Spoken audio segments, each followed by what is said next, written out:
All right. I was doing Inceptus on my last live, but unfortunately Inceptus did not want to give me anything, so we're still here on Inceptus. Hopefully we are able to get something, but we'll see.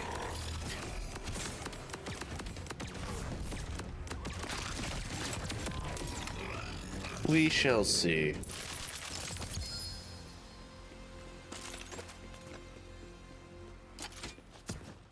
Because I'm already like 3 hours into this guy and still nothing.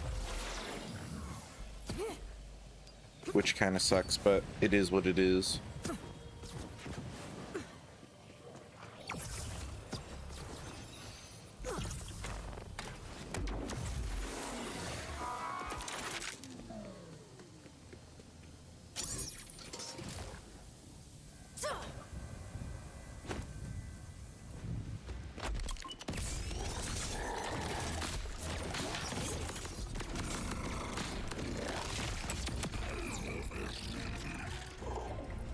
Oh, it's going good, Chef. It is going good. I mean, I woke up not that long ago, but it's going good. But yeah, unfortunately, no shiny. Like I said, I did about 3 hours on my last stream because I was just too hungry. I had to go get some, like, food or something. I don't know why I said or something, but yeah, that's why I stopped. Otherwise, I would have kept going. But yeah, unfortunately, nothing from Inceptus after like 3 hours.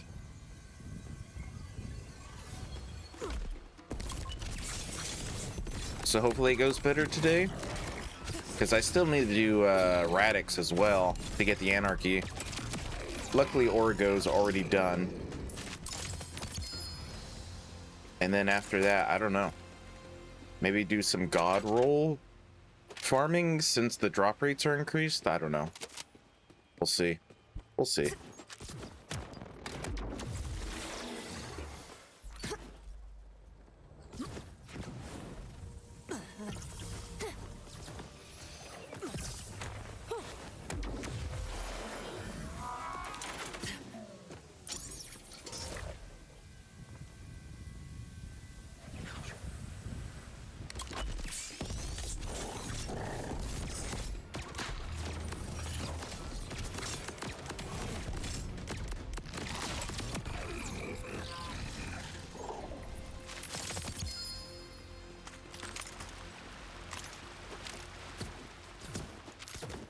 I mean, he is dropping them, but just no luck. Got the shiny Kyosin from Origo a week before the first. He was a weekly encore. Haven't gotten the Huskier Anarchy neither.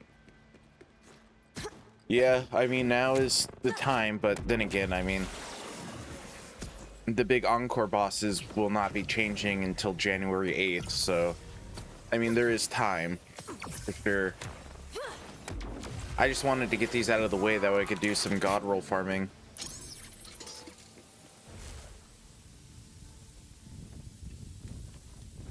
But yeah, when Origo was the big encore boss of the week, I was able to get these shiny Kyosin as well.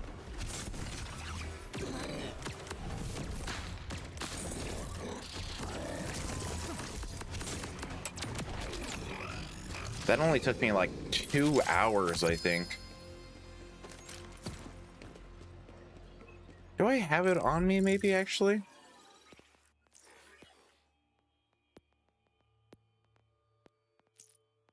That's not what I meant to do.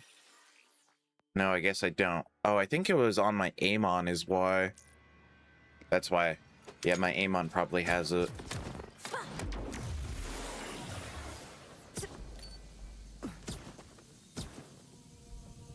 That's probably why.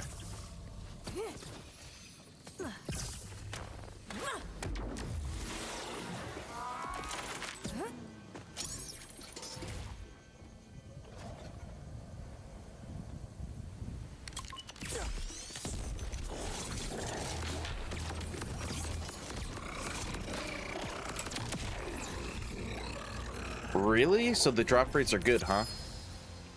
because I have yet to, you know, farm anything else since the event dropped. So that's good. Yeah, that's good. That means it is definitely the time to do some god roll farming for sure then. Okay, sweet. That's good to know.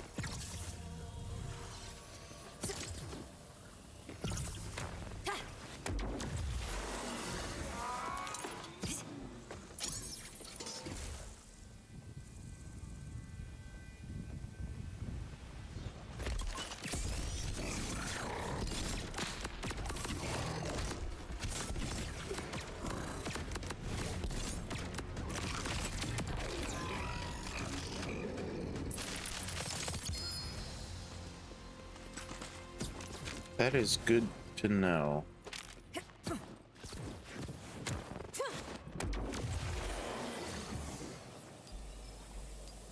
They're supposed to drop stuff, though. Really? Only 2? Really?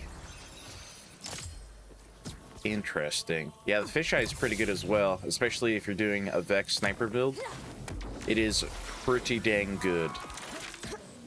So yeah, that is a bit of a shame that it's not dropping.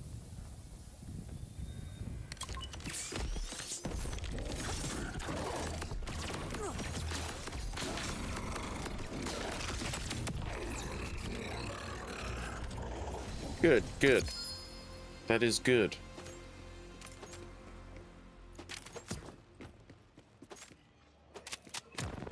Yeah, if I get the Anarchy and the Husky Friend as shinies, I definitely want to go to Axmal and try to get a bod SMG with Torg stickies. I want to try to get one of those. That's probably going to be one of the first things to get off of my, you know, my list for sure.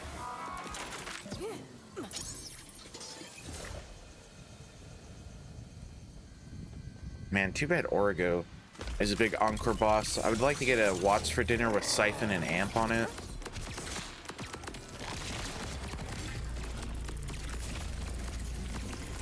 Oh, for reals?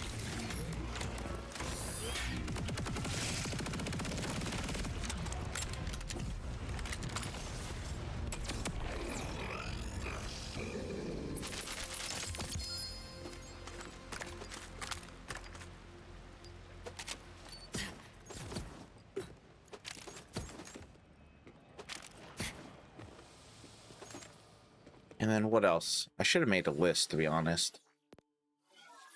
I should have made a list, but I didn't.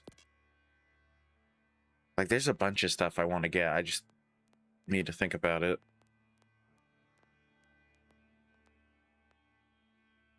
But yeah, a bod SMG with Torque stickies is definitely at, like, top of the list.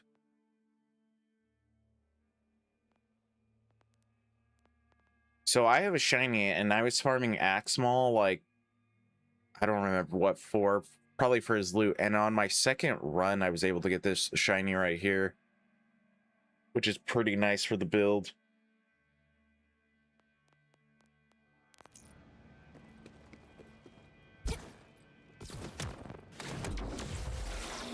But that's good. If he's dropping more bods, that is definitely good. Because I do want to farm him for sure.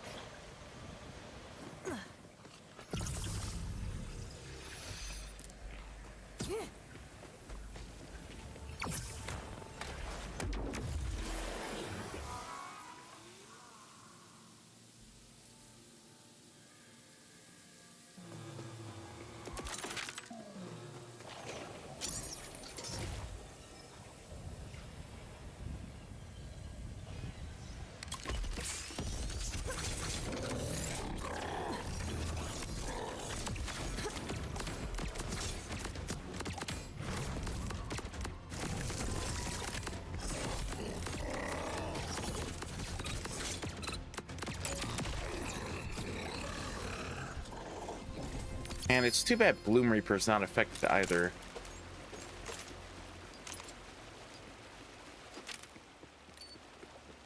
You also got a shiny bod Friday night, but that sticky SMG is hard to get. Well, now would be the best time to get it, since the drop rates are increased.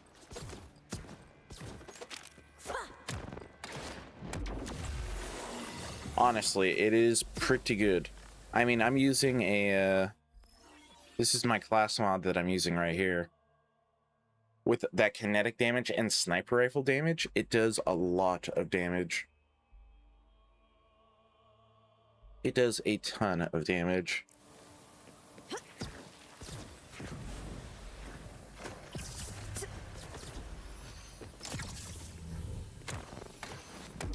I'm able to kill Bloom Reaper on UVHM and True Mode with just the bod. Granted, I do run out of sniper rounds, but I'm able to do it. It's not fast, but it's able to do it.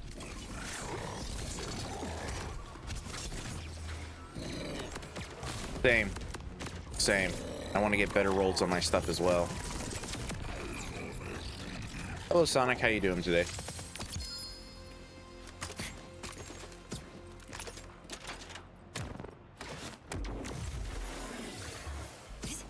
Yeah, I want to try and get better gear for, like, everybody.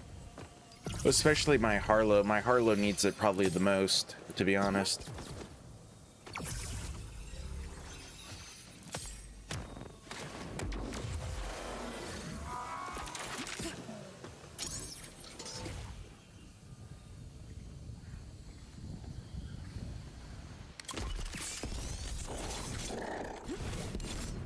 Yeah, I saw that.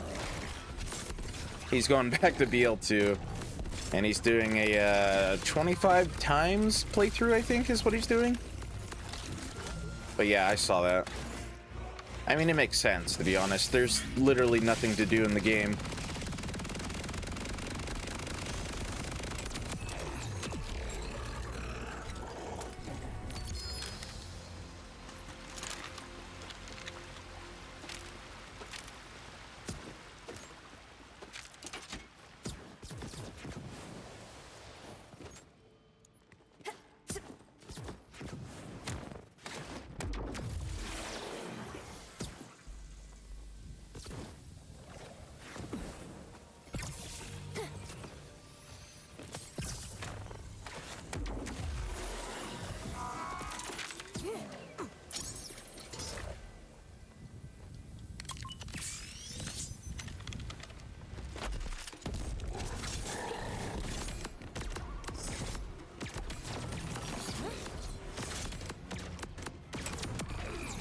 It wouldn't surprise me, to be honest.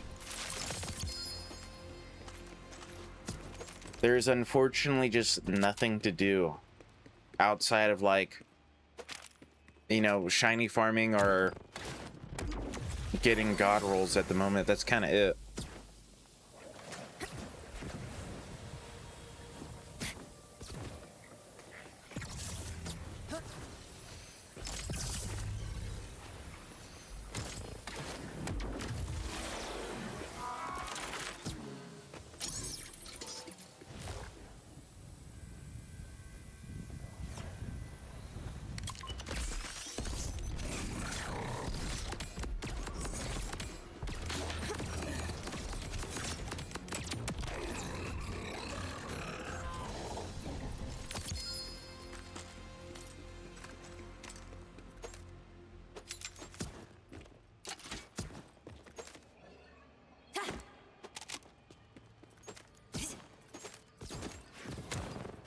I mean, even myself, I'm thinking about doing a marathon of all the Borderlands games.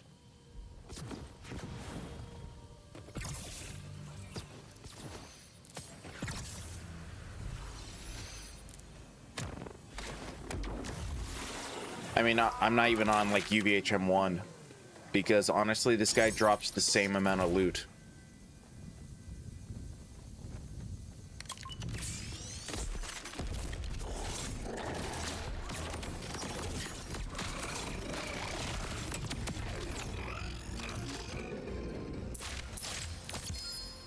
Yeah, he drops literally the same amount of loot, so it's like, what's the point of even being on UVHM 1?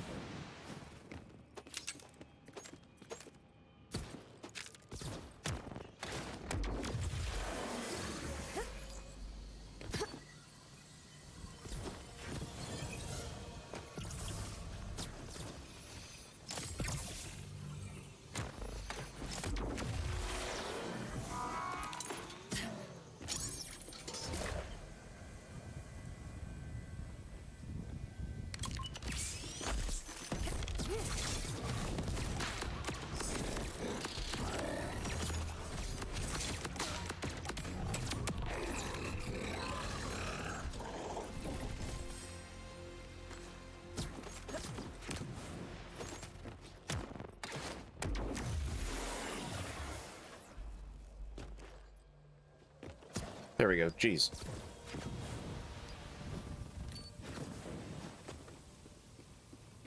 Also, I beat Gloom Reaper one time and somehow I got on ultimate mode and didn't realize it, and I was having the hardest time beating him again. So, did you beat him that first time on UVHM 5 or no? Because if you fight him on UVHM 5 and you win, it automatically bumps you up to UVHM 6. Really? Okay, that's interesting.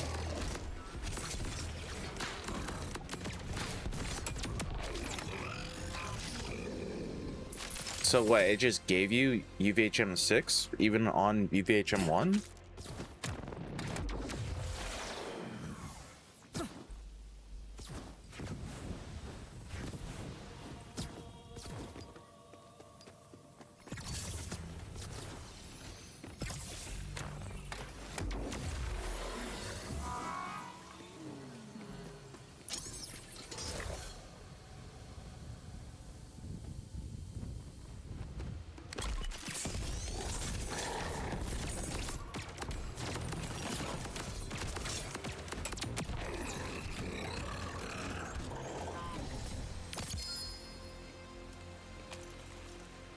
Beat him yesterday on 5 and unlocked 6. No, it activated ultimate separate. Oh, you mean true mode?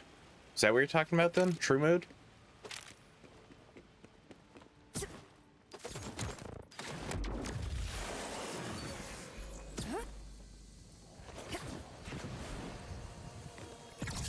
Really interesting.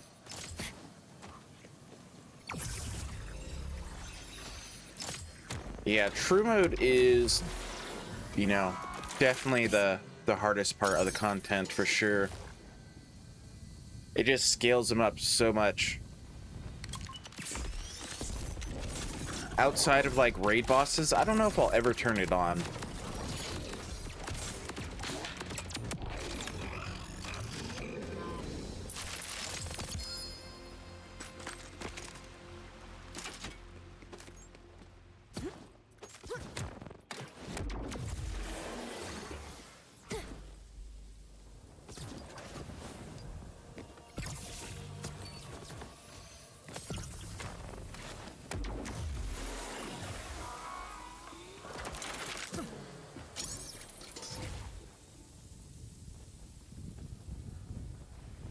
I don't know if you guys have played with true mode, but if you're just like running through the story with true mode on, or you know, not just the story, but just like the main game, there is so many vial spawns. It is kind of insane.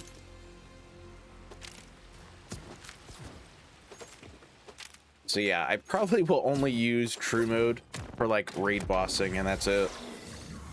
Like I'll just do it once and then switch off it, just to say like, hey, I was able to do it. But that's like it.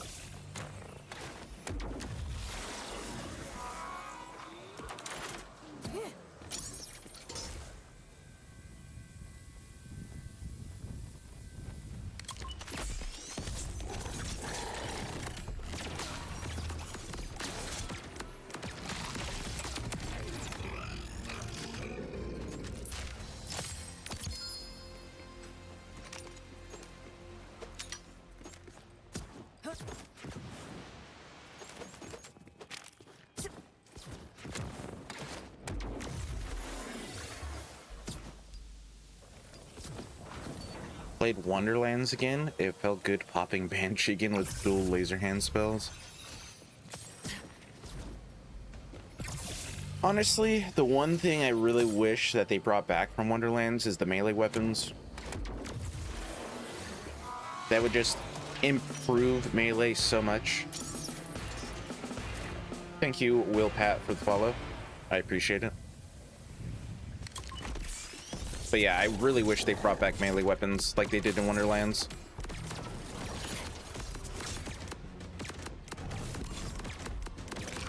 Although I think the one thing that could be improved upon it is instead of having them in the melee slot, just put them in like the gun slot.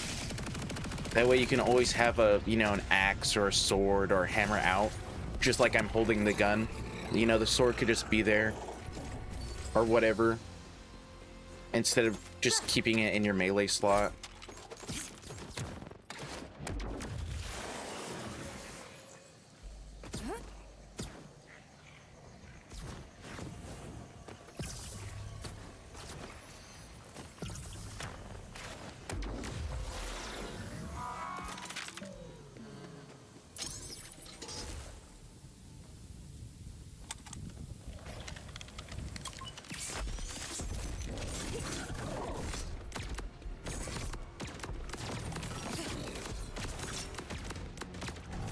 Well, I would have no idea. I've never played Destiny 2, but sure. If Destiny 2 does that, then yeah, sure.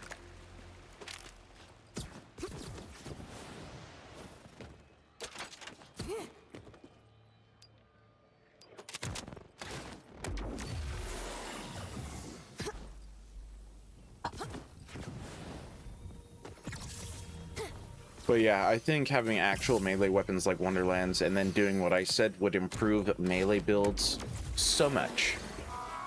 It would definitely like flesh them out.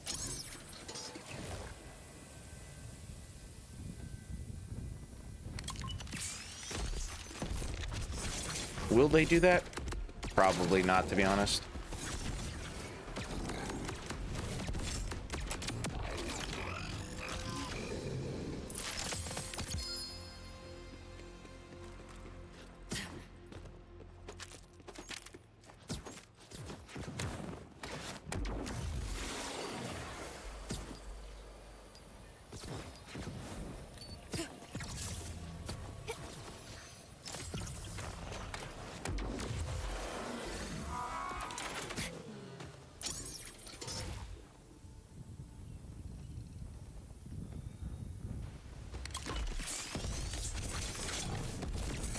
Thank you, Kanan. I appreciate it. I'm trying, it's just total RNG whenever this guy feels like copping it up. So the new firmware only drops on UVHM 6. You can get it anywhere, you just have to be on UVHM 6. So unfortunately, my recommendation is, if you want the new firmware, go on UVHM 6 and then just farm Splash Zone. That would be the way to do it.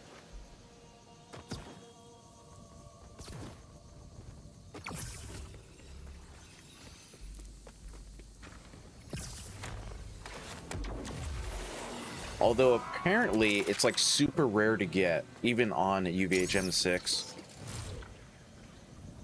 At least that's what I saw on Twitter. But then again, probably should not take everything you see on Twitter at face value.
Oh.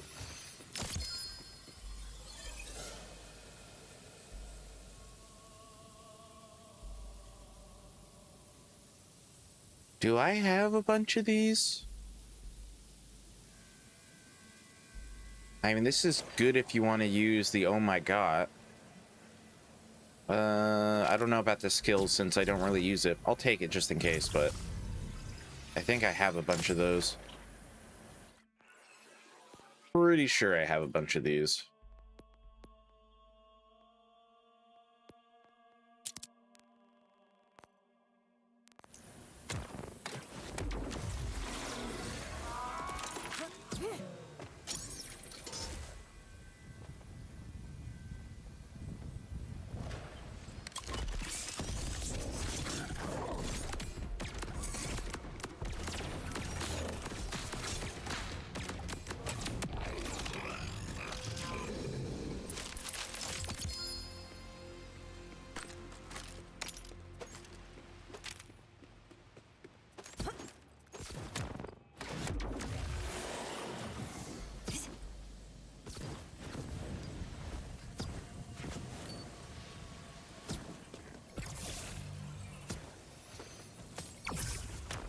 I think that's legendary number 7, by the way, out of the red chest.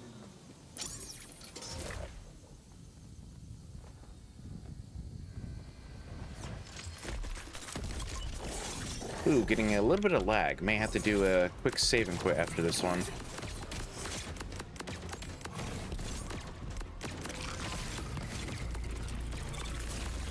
Okay, well that was just bad.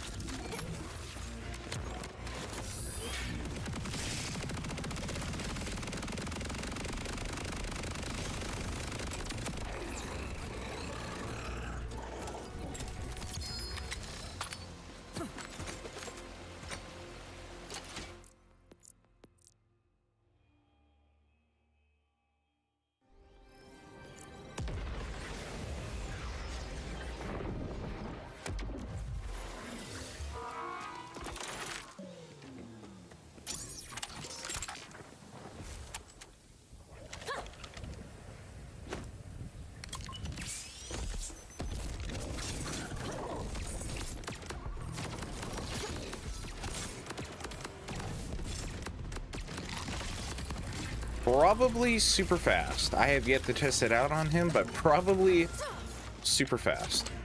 I mean, especially if you get SMG mode.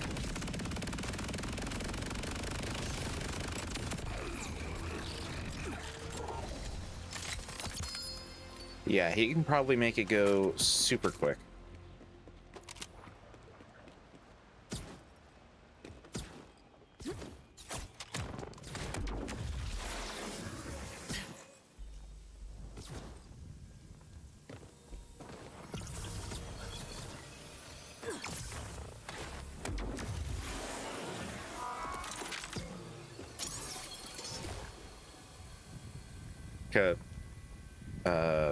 I got, because mine has what? This one has 15. Oh. Oh my god. 15.3. This one's 16.7. 15.3. So, I mean, this thing could probably go super, super fast.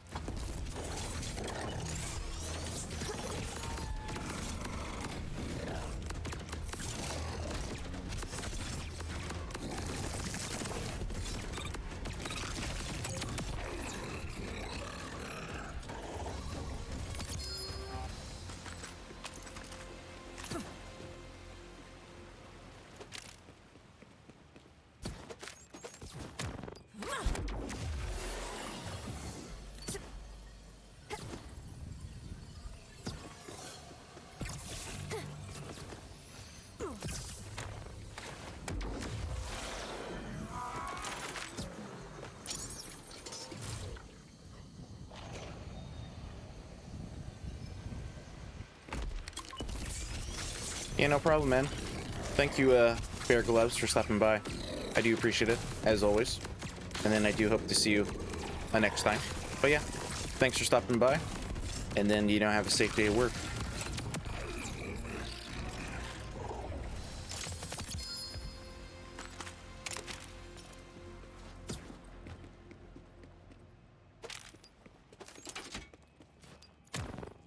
Then another thing I actually hope to get is the Midnight's Defiance, since the drop rates are increased.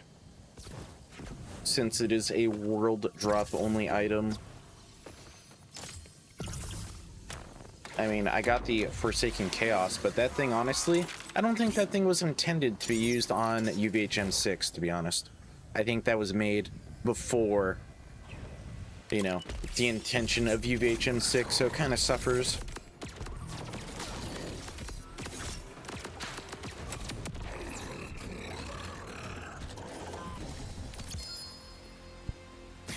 You know, kind of like how Gauge was made before UVHM. She kind of just suffers.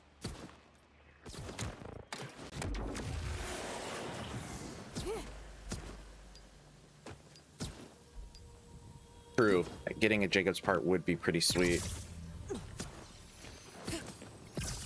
Especially since they fixed it. So now the ricochets actually work on it, making it even stronger.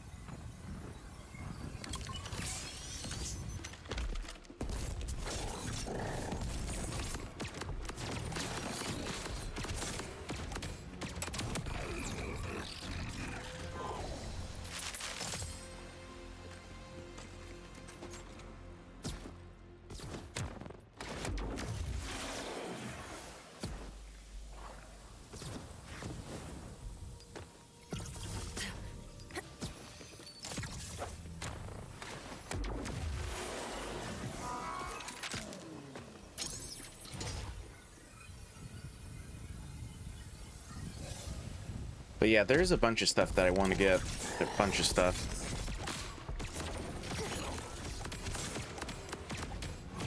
I don't know. I don't know. And the thing is, there's not going to probably be a nerf until next month. So, you know, everything that's broken now is going to be broken for a while. But it's like, unfortunately, there's not going to be that many people exploiting it since, you know, the player count is down.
Okay, I will be here.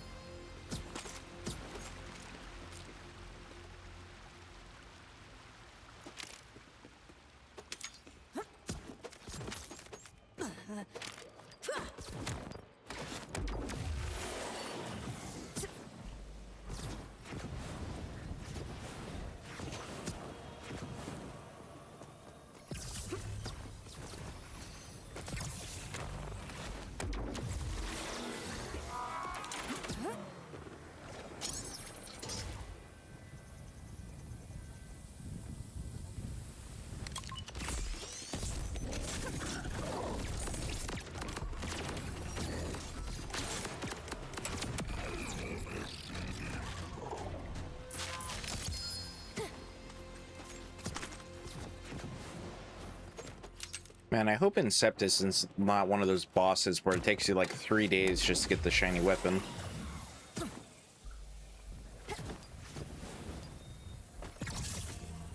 Oh hey, another legendary. Because that's what happened to me with the battle wagon.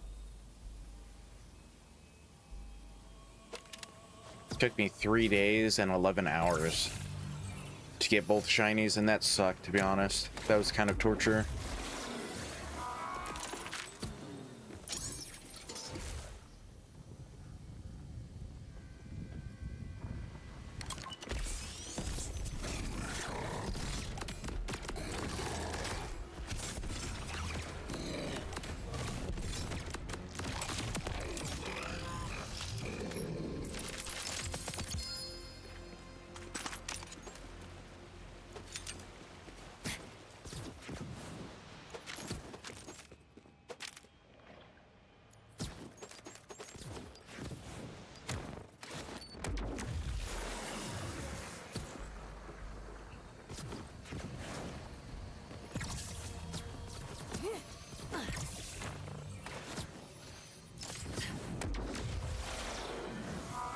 Can you jump into the portals? What?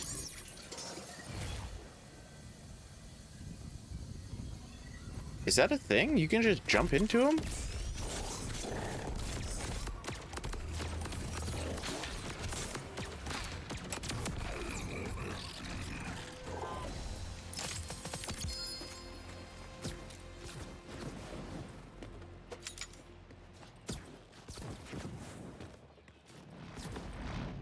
Huh. That's weird. Maybe because I grappled and then jumped away? And it still counts? Oh, okay, yeah, it just still counts, that's why. Okay, I did not know that. That's weird.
Come on, my man, you gotta drop me one of these shiny weapons soon.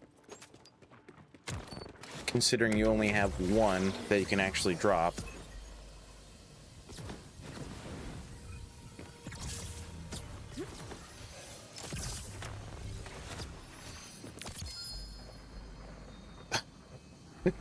Okay, I don't need that. The Sparky shield, yeah, no thanks.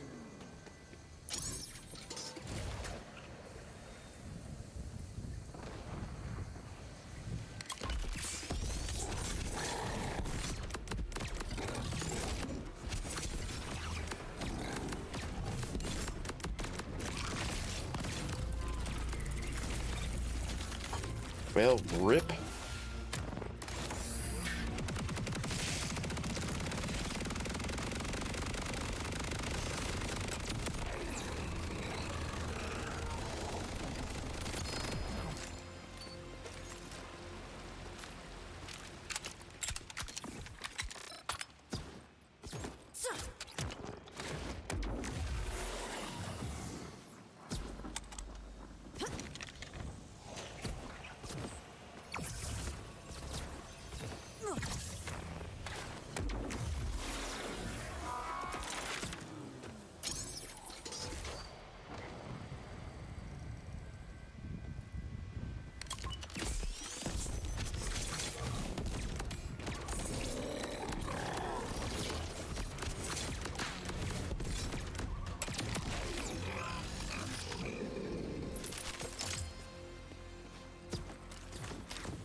I think it's been officially almost like 4 hours now.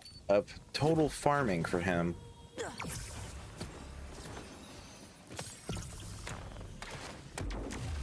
In like 5 more minutes, it'll be like 4 hours of total farm time on this guy. Which is kind of like a rip.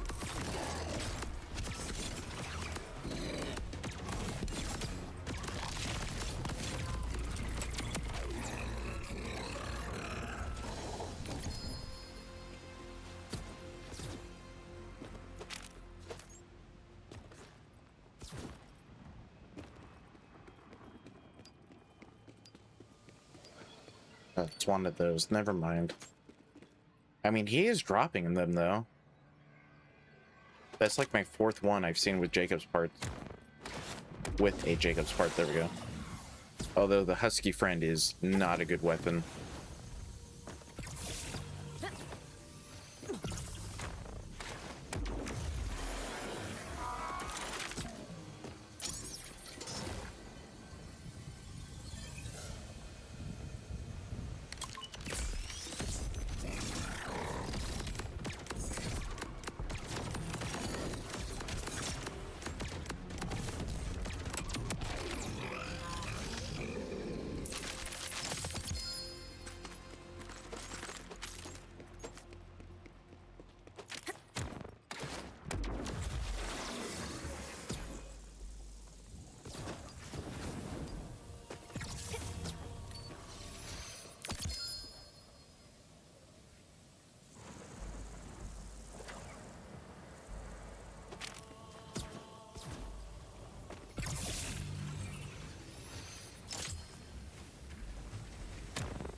Really? It was decent? On a Tedior build? Really? But they broke Tedior shotguns. Which is good. I mean, I tried using it. Granted, I didn't use it on like a Tedior build, but I tried using it and the thing was just like no good. It did like no damage.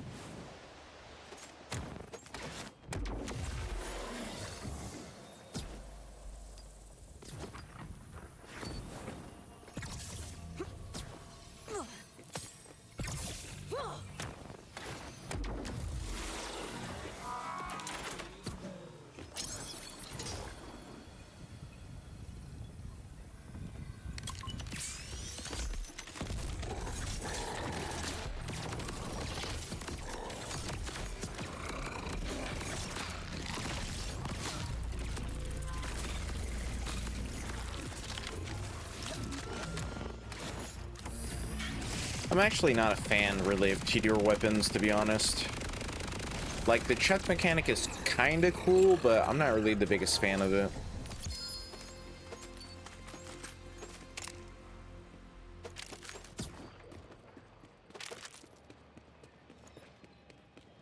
Did tons of damage on reload before, but somehow now they just didn't do any damage, even with Rafa's indirect projectile boost and grenade circle class mods. Really?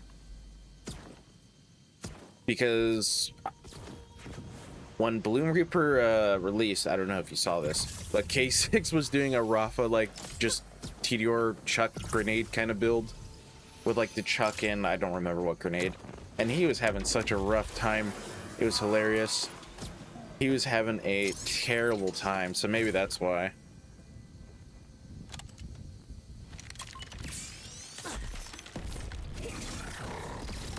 I don't think I've ever heard him curse that much as on that day. It was kind of hilarious.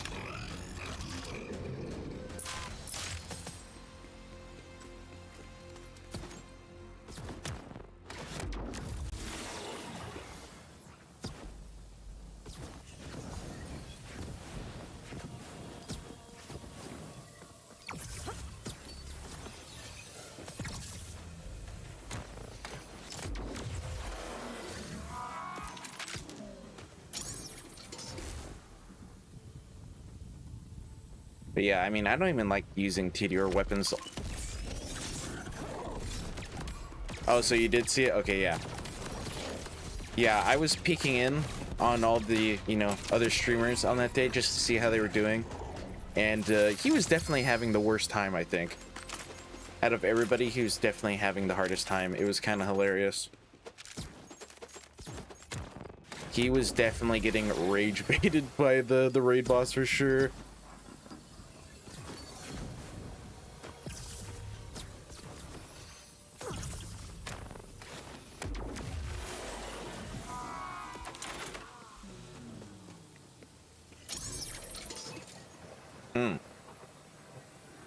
I wonder why it's just shotguns. I wonder what they did.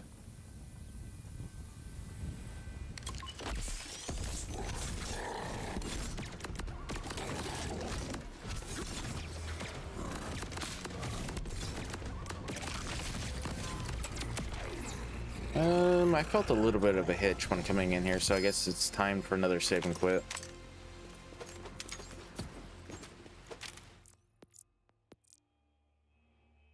Yeah, I wonder why it's just shotguns. That's weird.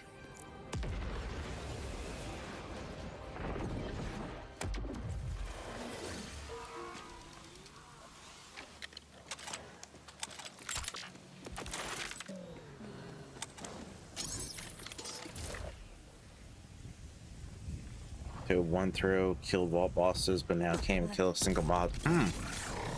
Yeah, it's weird. I wonder what they did then. They must have messed up with like a decimal or something in the code, or I don't know. It could literally could be anything. Unfortunately, Gearbox is kind of known for their like spaghetti code, so it literally could be anything.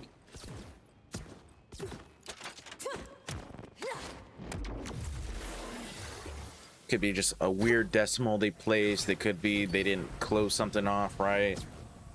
It literally just could be anything with Gearbox.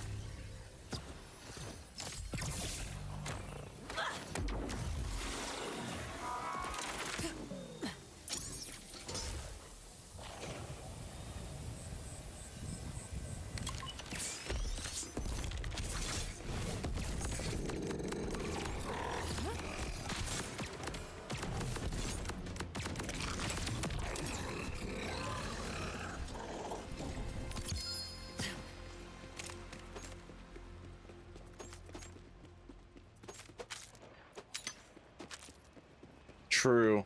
Yeah, you run out of ammo with the check so fast. Same with the murmur, because the murmur does more damage, but at the same time it uses more ammo for sure.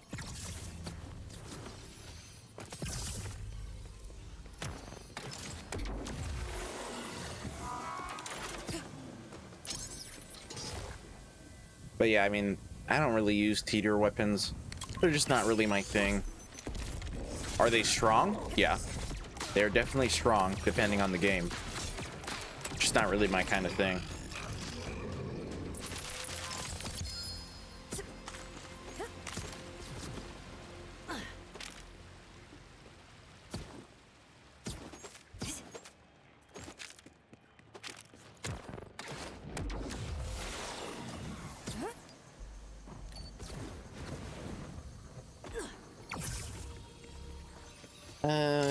I didn't throw the divided focus, I don't think. I remember shooting it for one of my item guide videos, and I was just not a fan of it. I was like, man, this can look good on paper, but that was about it. But yeah, the murmur, shooting it as well, not really that strong, but throwing it was definitely where its bread and butter is. It is strong when you throw it. You just run out of ammo way too fast, though.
extra medium with amp.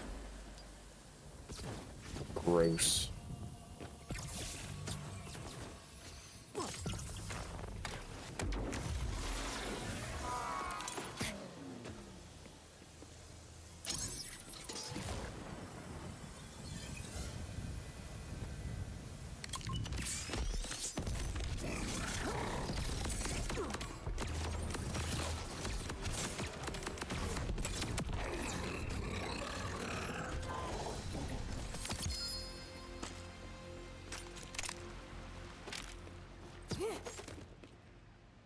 Yeah, will you please drop as a shiny already?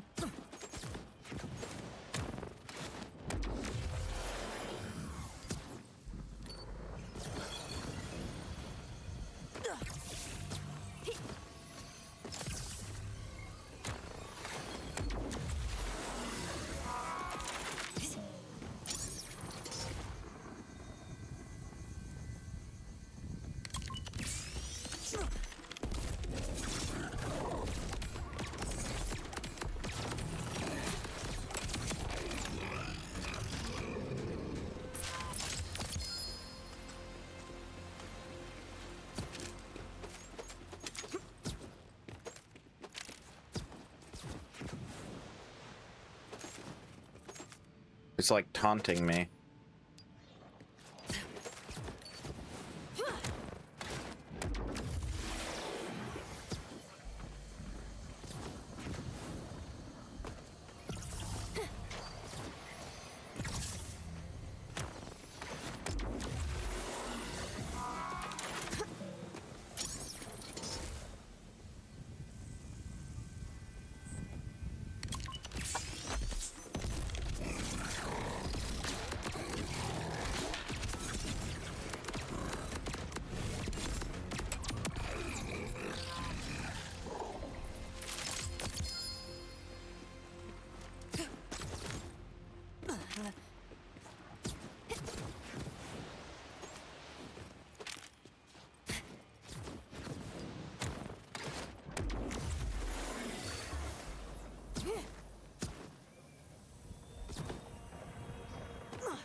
Yeah, okay, thanks, Sonic.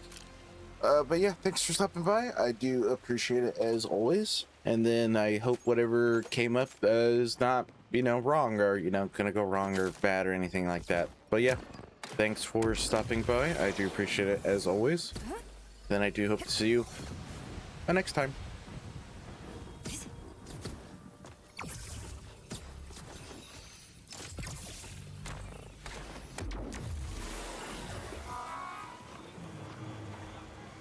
Oh, my ammo's full.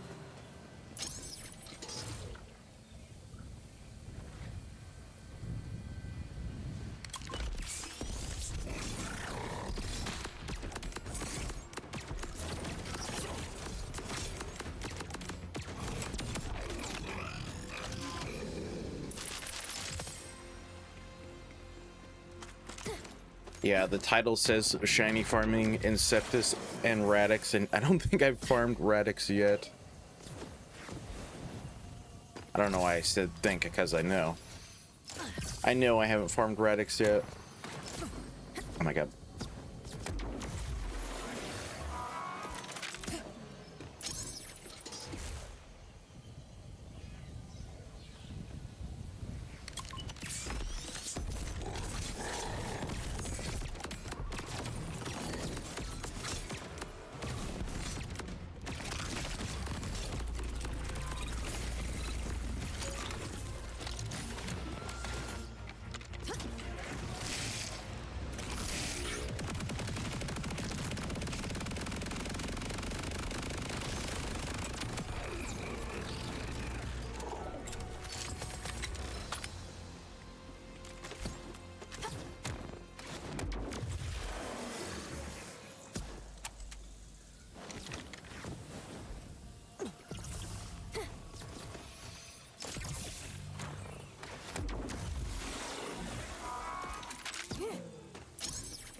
I wonder if they lowered the chance, just out of curiosity, since the Encore bosses are going to be the same Encore bosses for like a month.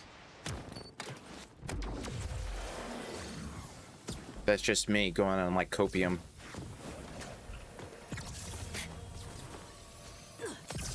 But it's possible.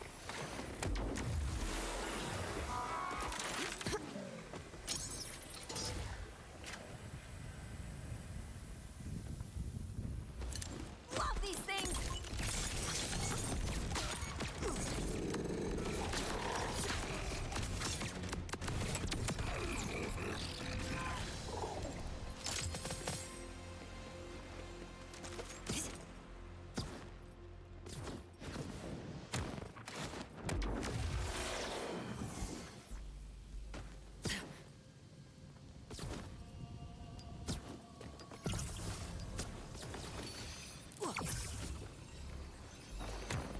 What? Okay. My grapple did not go out, even though it did the animation. Weird. I think that's the first time I've ever seen that.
Oh, nice. For a second, I thought he was going to go into his cocoon.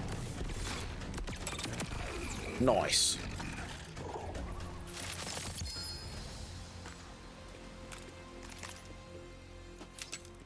Oh, really? A Timekeeper's new shield.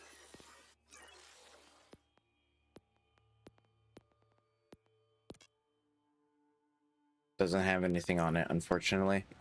No firmware.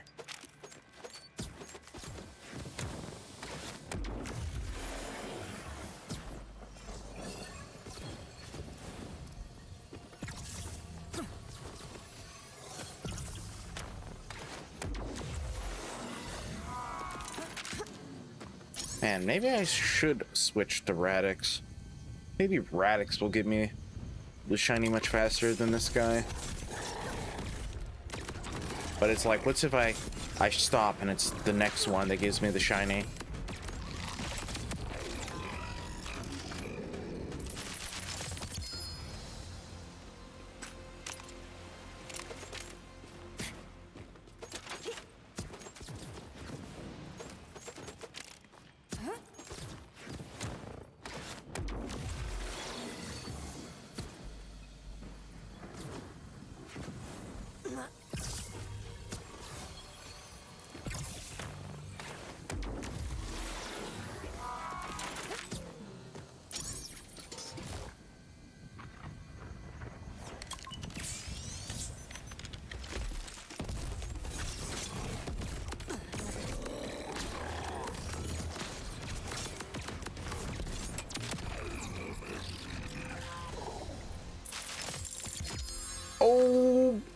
baby. That's what I'm talking about. About time. See, this is what I was talking about. What's if it's the next one? And it was like one of the next ones.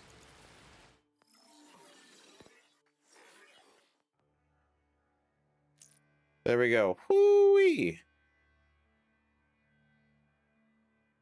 Not even a good one, but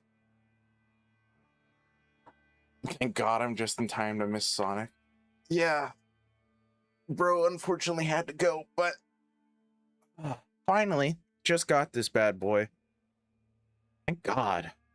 That's like 4 hours of farming on this guy. Okay. Jeez. I need to go through my list and make sure I have all of the shiny ones favorited.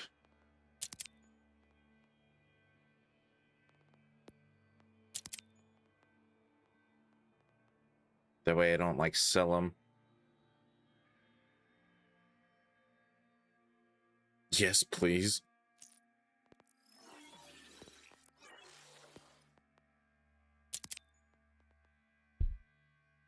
Let me just go through here and make sure I have these shiny ones favorited. I don't want to sell them by accident. Even the kaleidoscope, unfortunately.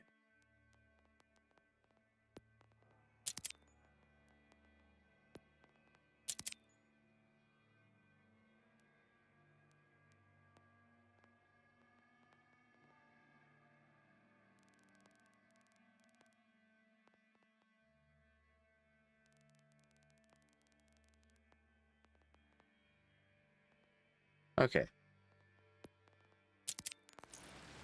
There we go. And now that's, let's see here. 21 out of 69. All right, let's get out of this place. Now we can move on to Radix. Oh, to Radix we go. But yeah, Dota, how you doing today?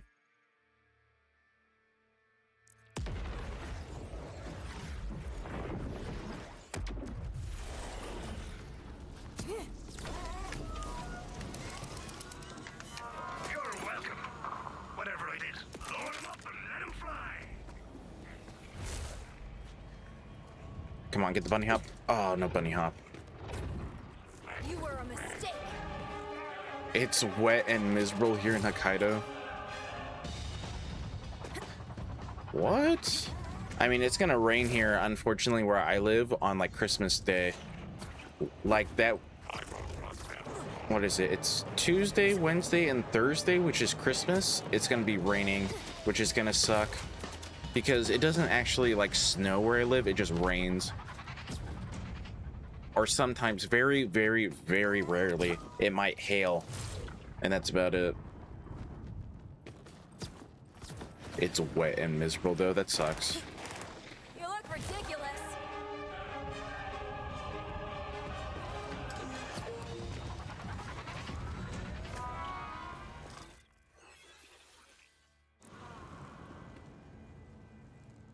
Hopefully when the Mrs. family arrives tomorrow, things feel a bit more lively, but yeah, pretty bleak at the moment, and has been most of the day.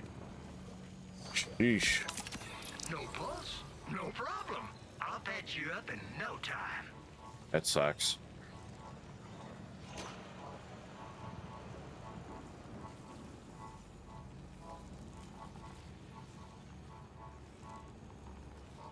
You done with this?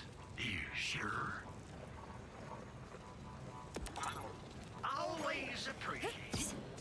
That sucks.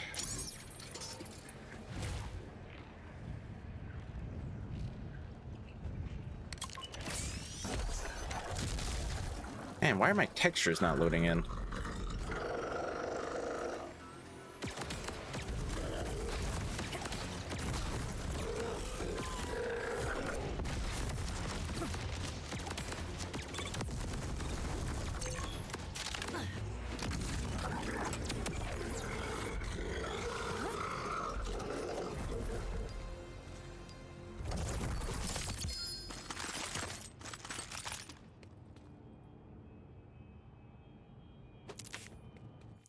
I'm gonna do is save and quit. Hopefully get the textures loaded in. I don't know why they're not loading. That's weird.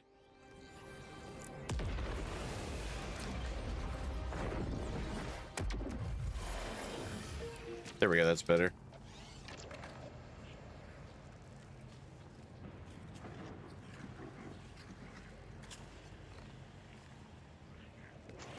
Not having access to my tea is gonna be tough though. I'm already jonesing for a cup. What? Are you staying in like a hotel, an Airbnb, or what?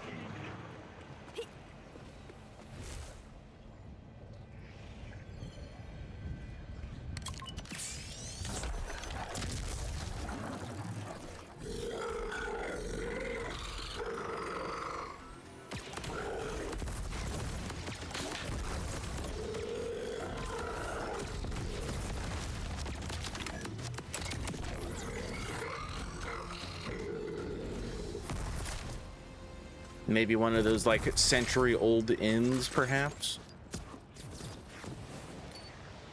That's been run by the same family for like 800 years.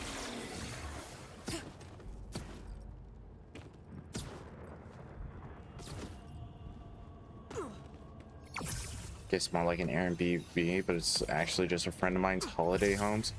Jeez.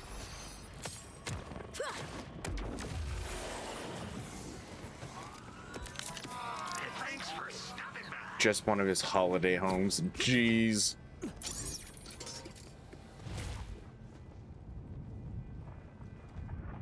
I like how you said homes, plural.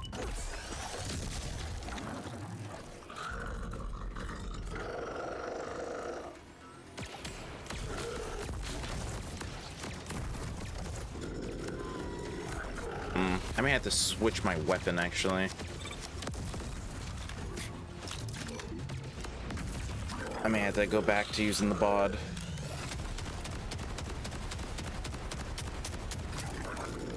Aren't homes in Japan just like super cheap? Like regardless, like aren't even like the bigger homes like just super cheap? Because nobody's like buying houses in Japan?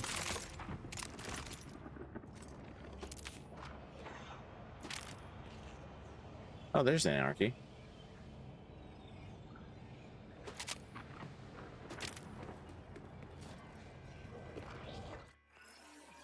Yeah, I could have sworn that houses in Japan are just, you know, pretty cheap. Especially like rural houses and stuff. Like, you can find some big homes in like rural Japan. And I mean, not like, you know, in like the mountainside or anything. I mean, like just kind of out of the city for pretty cheap.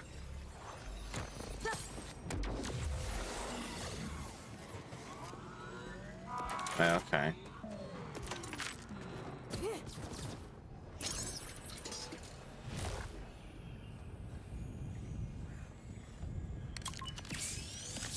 Is it a modern Japanese home that you're staying in that your friend has?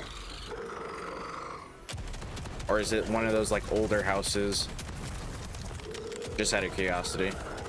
Not so I can, you know, find out where you're staying at and rob you or nothing. Wink, wink.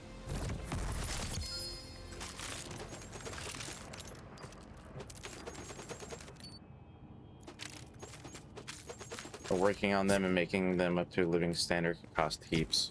I see.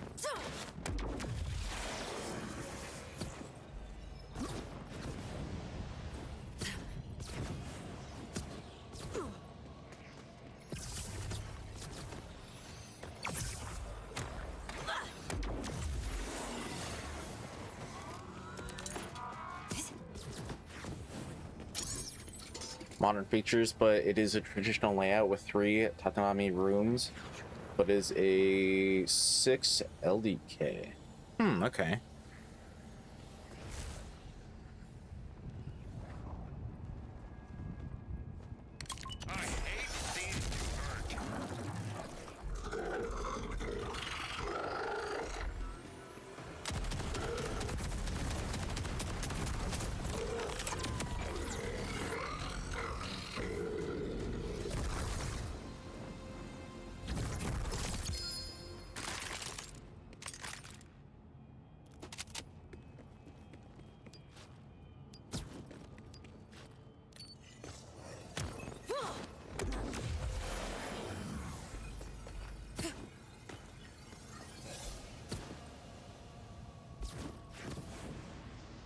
I mean, I figured that's what it meant.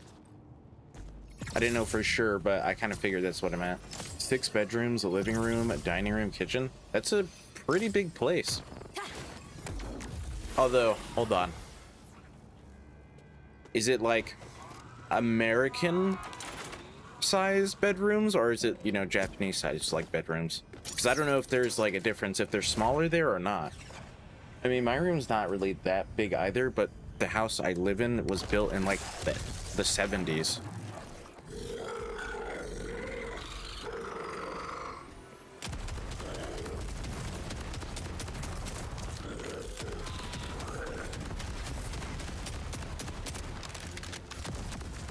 Maybe, okay, let me ask it this way. How many square footage? Just out of curiosity. If you know. Or take your best guess, I guess.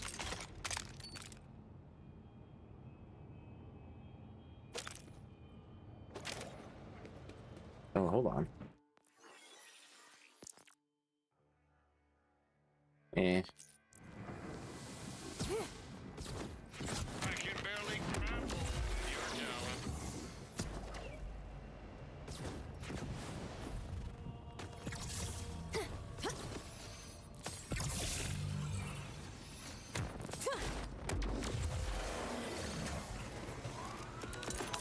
I got the sales for what?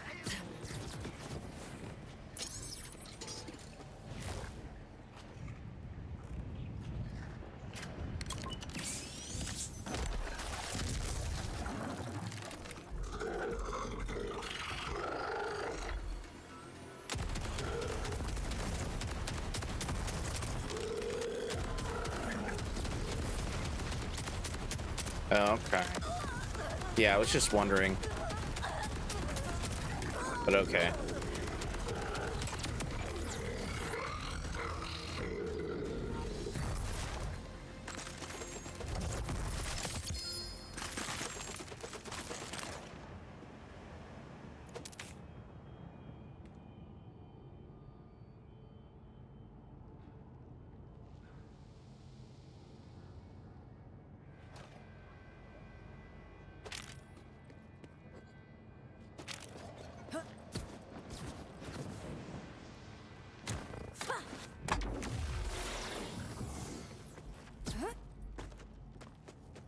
I'll have built-in wardrobe, which of course I'm not really factoring it. Okay, I see.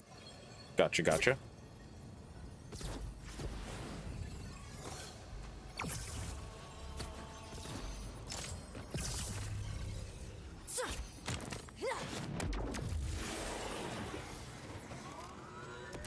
I mean, I guess it would be fine, right? If you can, you know, stay there and, or well, let's say instead of staying there, you live there, I guess it'd be fine for you. I mean, I'm a 6-foot person. And I think you said you were somewhere around 6 feet, like 5'10" or something. I think we talked about it once. I can't remember if we did or not. I don't know if I'm mixing you up with somebody else, but I mean, if, you know, you could stay there just fine. I guess it'd be pretty sweet. Pistol damage, lifesteal, splash damage.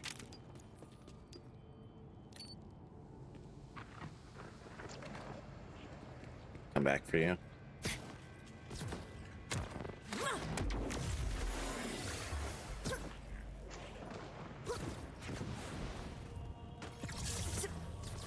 Oh, legendary. No thanks.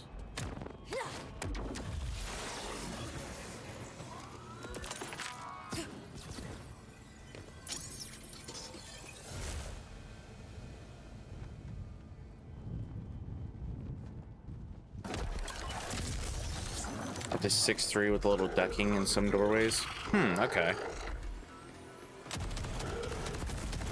Yeah, because, you know, the height difference, the average height difference for Japanese people is kind of lower than the US. So I was just kind of wondering.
Hold on, I'll read that in a second. I can see it out of like the corner of my eye. We did consider staying at Ryokan. Then I would be able to cook, and I'm pretty sure that's half the reason my wife's siblings are even coming. Eh. So you're the one doing all the Christmas cooking. Interesting. What are you guys cooking? Because for Christmas here, we're gonna cook a prime rib. We're gonna smoke it and then reverse sear it. And that's gonna be like the main dish that we're doing here.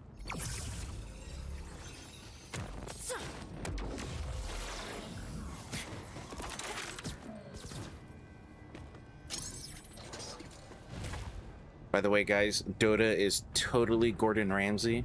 That's just his YouTube account name. That's his alter account.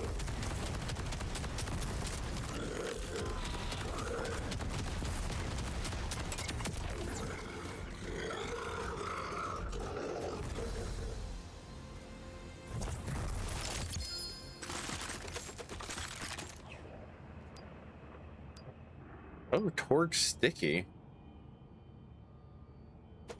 Wish it wasn't fire, but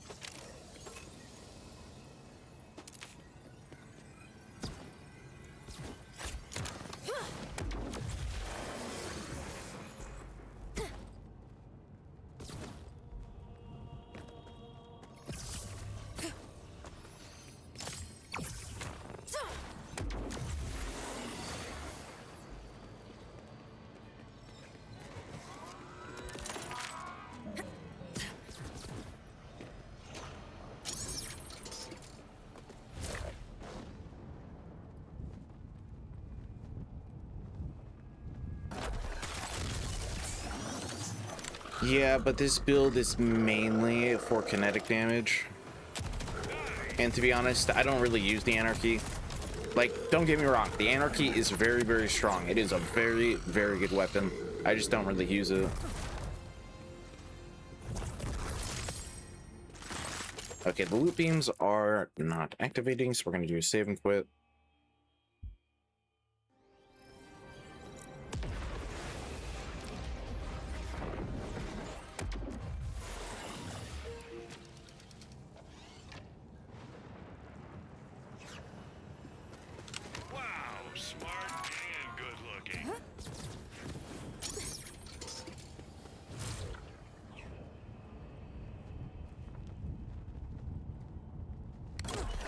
Yeah, unfortunately on this build that I'm using, I pretty much just 100% just use the bod. That's like it.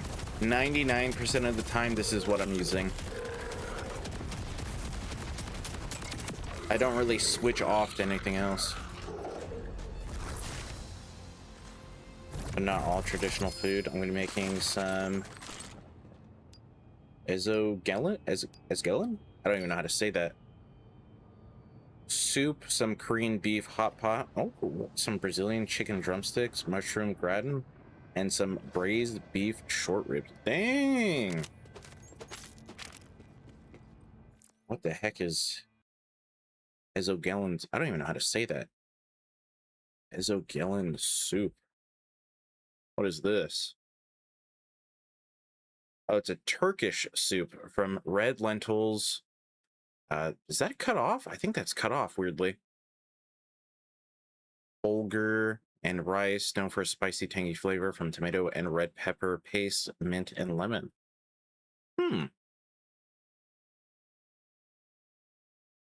Vex build's a little different from mine, but I'm a sucker for Jacob's weapons on my Vex.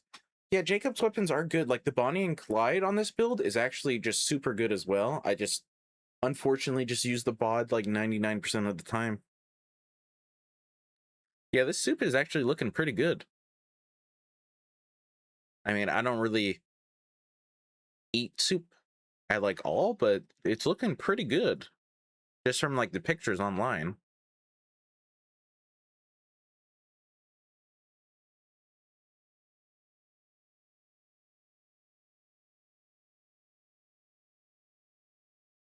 Yeah, that's looking pretty good.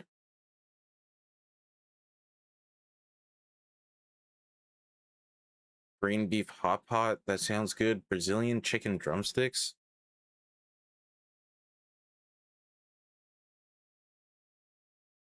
Sorry. Hold on. I'm having to look at all this food recipe.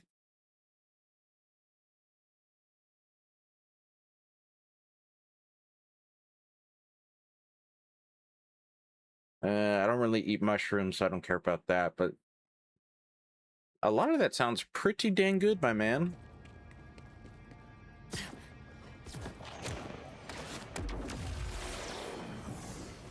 Grilled asparagus broccolini, or wow, you're making ratatouille? Jeez. Roasted parsnips, then for dessert some orange posette. I don't know how to say that either. With a brandy flambéed sugar crust, some shop bought, I don't even know how to say that, Pantone, and a coffee and walnut cake. Oh my god. Making ratatouille, that's crazy.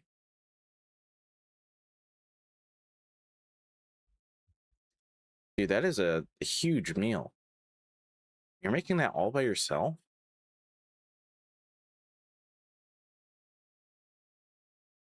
What is this orange stuff? This orange posette. Probably saying that wrong, but is a rich, silky, no-bake English dessert made from just cream, sugar, and fresh orange juice / zest, thickened by the citrus acid without eggs or gelatin.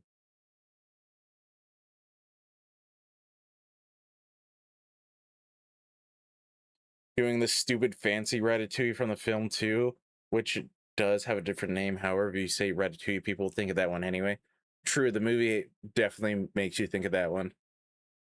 Man, you are cooking a fancy meal, and you're doing this all by yourself, or is your wife or somebody else going to help you out? Because for one person, that's that's a lot. That is a lot.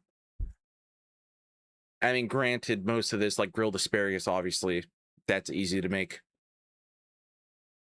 But like a lot of this, just for one person, is kind of crazy.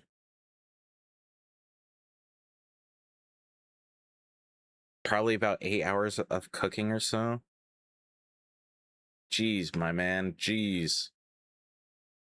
I mean, this orange posette stuff, like I said, probably saying that wrong. You could probably just make that the day before, honestly, and just like leave it in the fridge.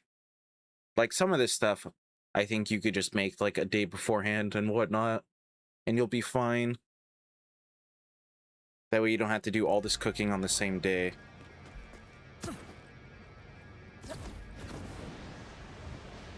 But geez, that is a huge meal. How many people are showing up?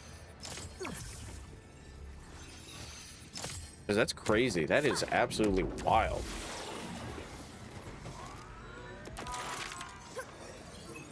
Really? Dang, all by yourself? That is crazy. That is insane.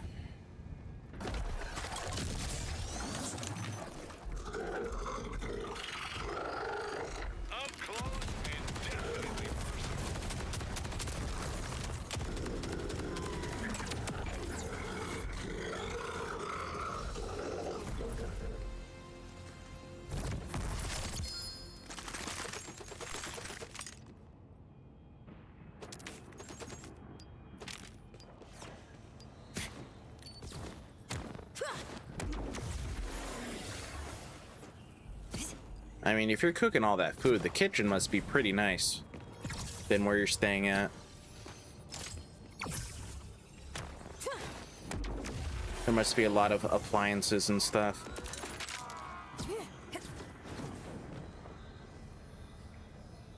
It needs to sit and rest in the fridge for exactly 2 hours and 40 minutes to have the desired consistency. Oh, that was cash, dang it. Really? You have to time it? It has to be there exactly 2 hours and 40 minutes?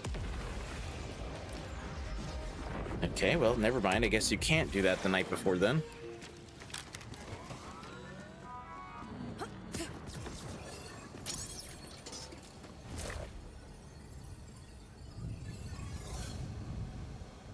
Dang, that is a incredible That is an incredible find there, Chef, to get a shiny Queen's Rest first try.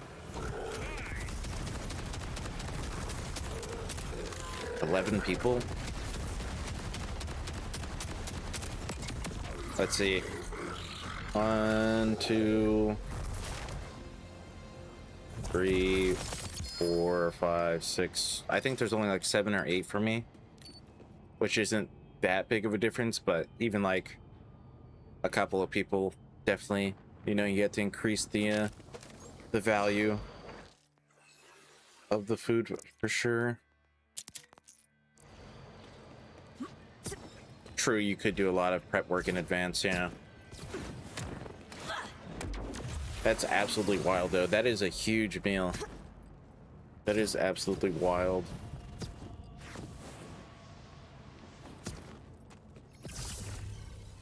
Sounds super good, though. Don't get me wrong. That's like super good sounding, but it's wild being able to do that all by yourself.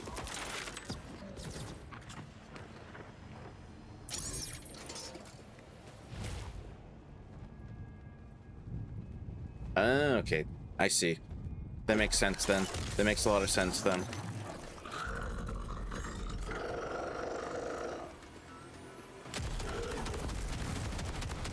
Yeah, like I said, the house that I'm living in was built in the 70s, so I mean, unfortunately, a lot of things are kind of super outdated. And the kitchen is kind of one of them.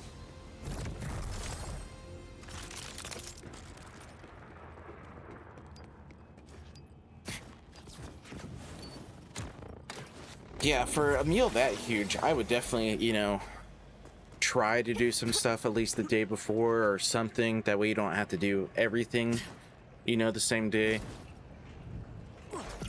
At least that's what I would do.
All right, hold on. I will be right back because I had to take my dog outside. Otherwise, they're going to go bathroom in their pen, and that's not very fun. I'll be making the coffee and walnut cake on Tuesday as well, so another thing done in advance. Yeah, try to do as much as you can in advance. That's what I would do, at least anyways, because that is a huge meal, especially to do by yourself. But yeah, I will be right back.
Okay, I'm back. Sorry, it was a game of scratch and then sniff and then walk around and sniff some more, but I'm back.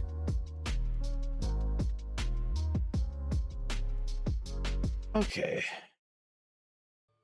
Vaults must be easy to hunt since they I guess I already made the veal stock for the short ribs, so that's ticked off the list too. Okay, yeah. Look at that. Look at that. You're crossing things off already. Trying to make it easier for yourself. That's the way to do it.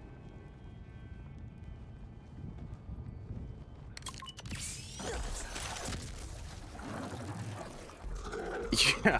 No, it's freezing outside.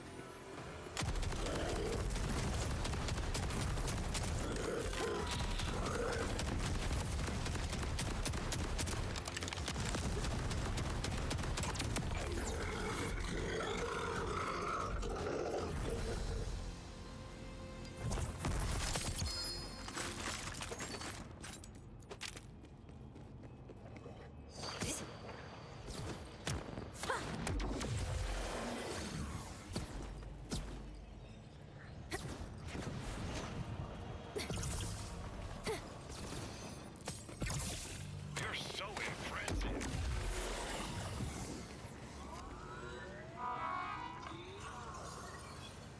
7 Celsius, huh? 7 Celsius, dude, I would have no idea. I think that's like 45 degrees? Yeah. What is it here? Weather app. What is it? I mean, it's 52 here where I live. So, I mean, it's not that far off.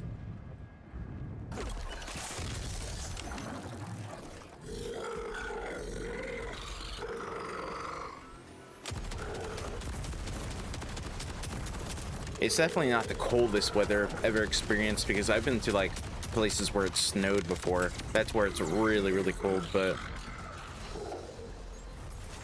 I mean, it's still pretty chilly. Especially because I'm just in pajama bottoms and a t-shirt.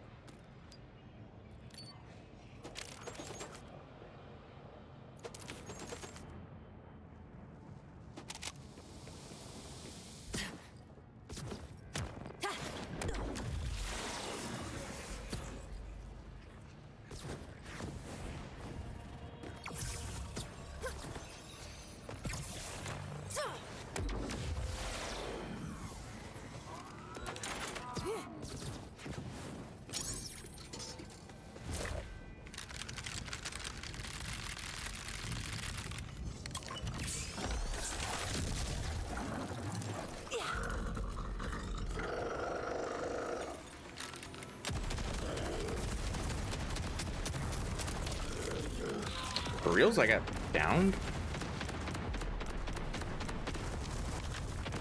That is actually kind of surprising. I somehow got downed. I don't even know. Saved it.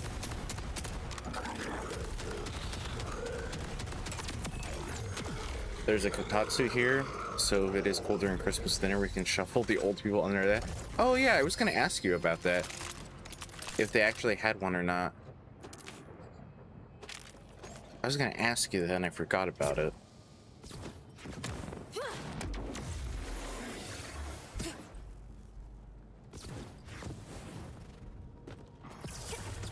Oh, legendary.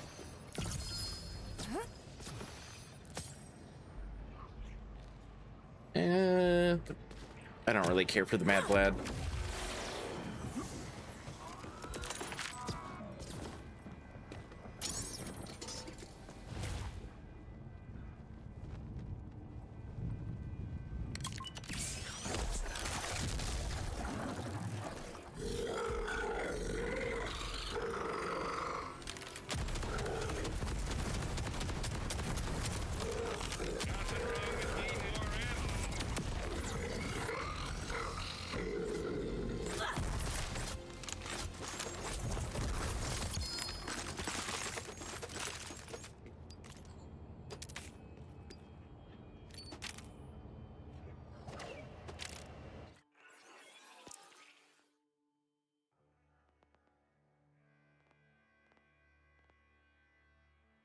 Eh. Sniper rifle damage. It's not bad. With lifesteal?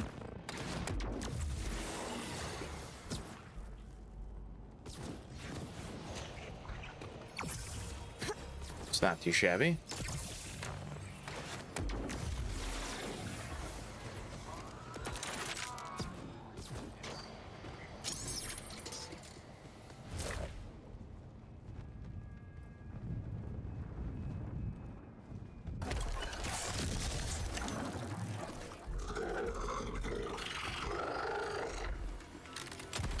You don't have one at your place, but you do have a yakitori table.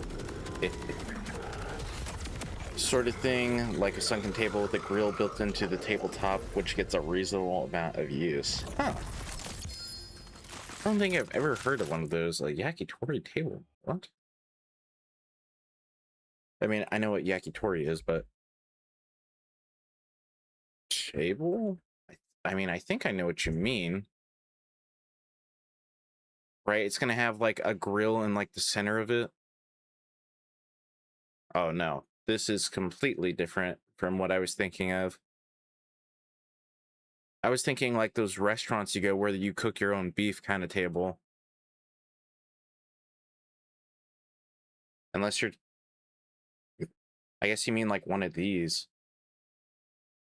Because I was thinking of like a table that has those like charcoal grills in them.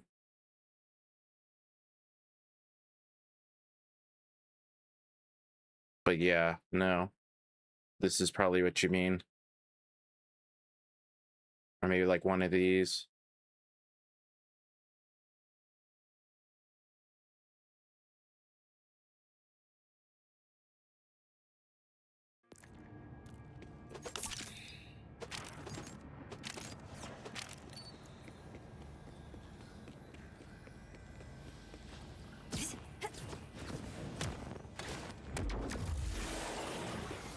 It's a round charcoal grill, but flush with the table. I mean, I don't know what I would call it, but I think I know what you're talking about.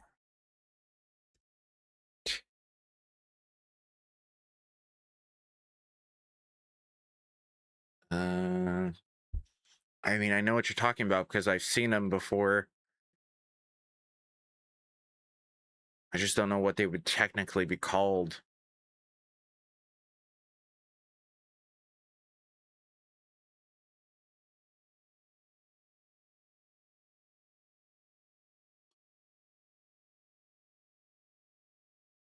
Oh my god, this is from AliExpress, but here. It's something like this.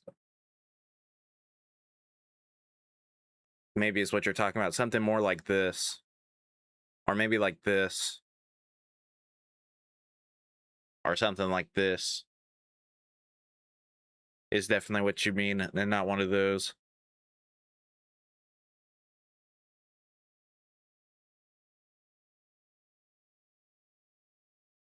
Yeah, it's gonna be one of like these kind of things is what you're talking about.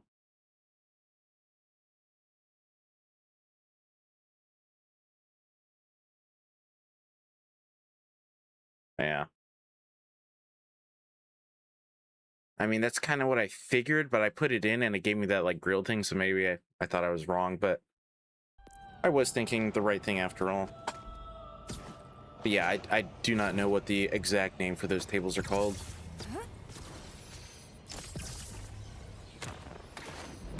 But that's pretty cool. That is pretty cool. Although, are they easy to clean? I mean, like, how hard to clean are those? Because obviously, right, you don't want to leave any drippings in there. Hate seeing you hurt.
not too bad. The grill plates obviously just come right off. Vacuum for the ashes. Once cooled, then a quick wipe down with some soap. Okay, that's not too bad. That's not too bad then.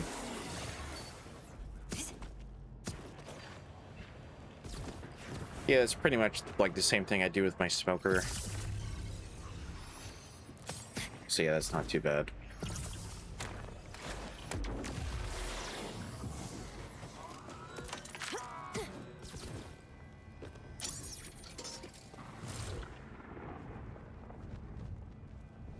Filter place. Okay, nice.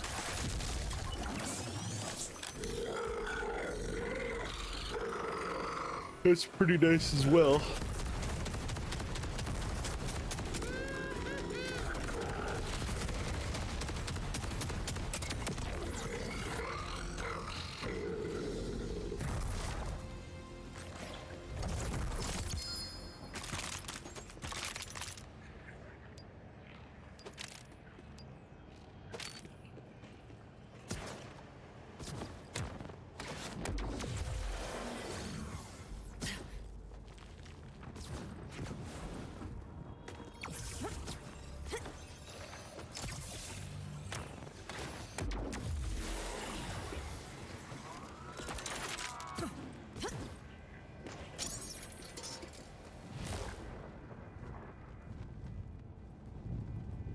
Be kind of cool to, you know, cook on one of those, have one of those. Now that I think about it, be kind of cool.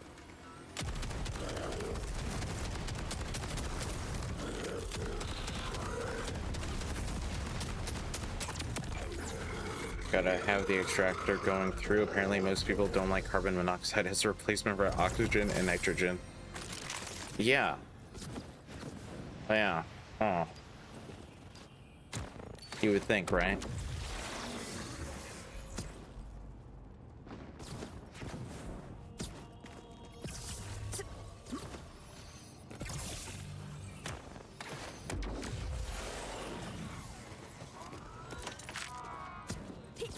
So where I live, I don't know why they did this, whoever built the house. There's an indoor grill, but there's no like fan on top of it. It's so weird how they have it. It's literally like a stone base and then like the four sides, because it's not like a square, it's like a rectangle. And then on top of like the stone is wood. And then, like I said, there's no fan or anything. So it's like, how the heck are you supposed to use this thing without like burning your house down?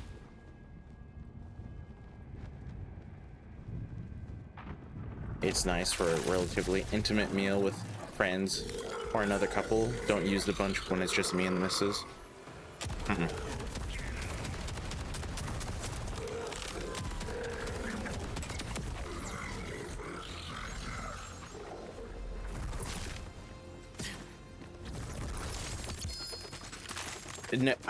No, no, it is not. I think I don't even know what the idea behind it was. I think they were like thinking of like charcoal. It's so weird. It's not a gas grill. I don't know what the heck this thing is. It's a weird, like I said, it's so weird. I don't know who thought this idea. Somebody must have been like on a drug or something. It is so weird. It's literally like made out of stone, like the floor is stone, the sides are stone because it's a rectangle, and then there's stone on top of it, and then there's like 4 pillars on each corner that are made out of wood that lead to a wood roof. And then it's, I don't even know, it's so odd. It is very, very odd. Yeah, and it's not meant to be like hooked up to gas, so I think the idea is to use like charcoal or wood, or, you know, some sort of burning material that's not propane. I don't know. It's a very weird thing. It is very odd.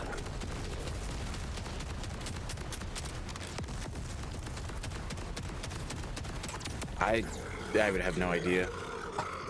It is very weird.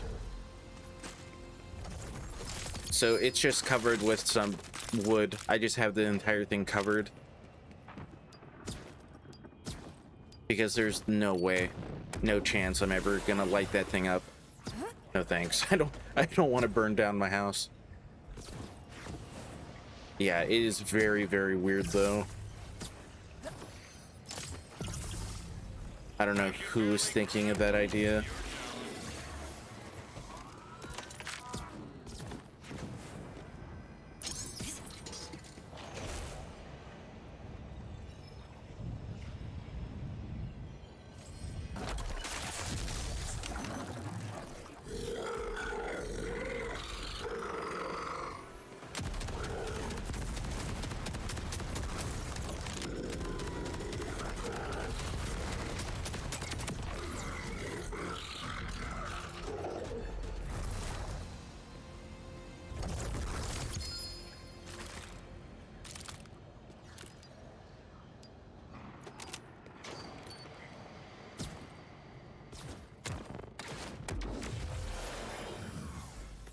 Well, it's like I don't even know.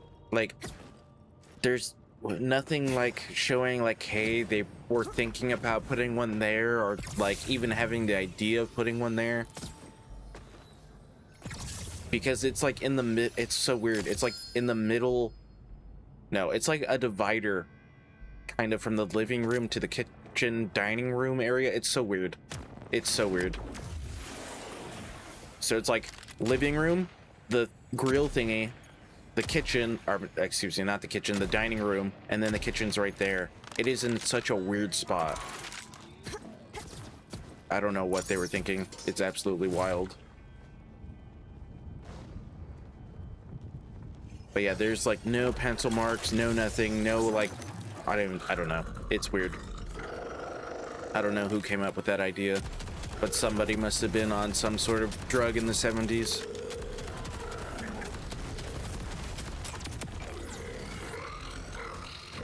It is very, very odd.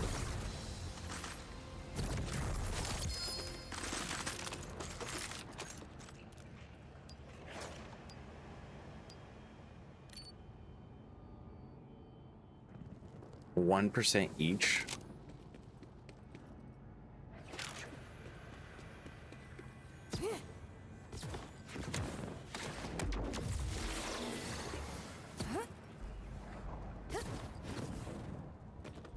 Cost me around 3 million yen to get my extractor fan done, and then a further 1.5 million yen ish for the repair / renovation work afterwards. The whole room was about 6 million yen and some change.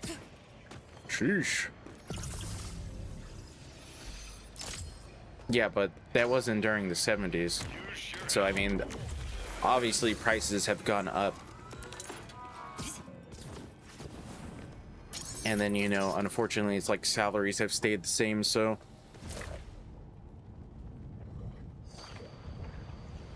So, you know, I'm sure in the past it would have been much cheaper. Yeah, 40K is expensive just for one room. That is pretty damn expensive.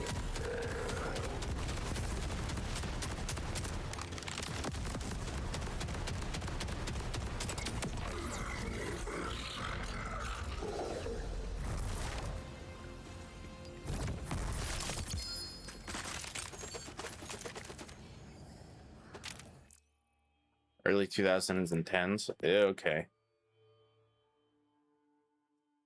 How was the economy in 2010? Because for us, we had the stock market crash. Like somewhere around that time, I think. So I don't know how it was there in Japan, but for us, that was kind of a rough time.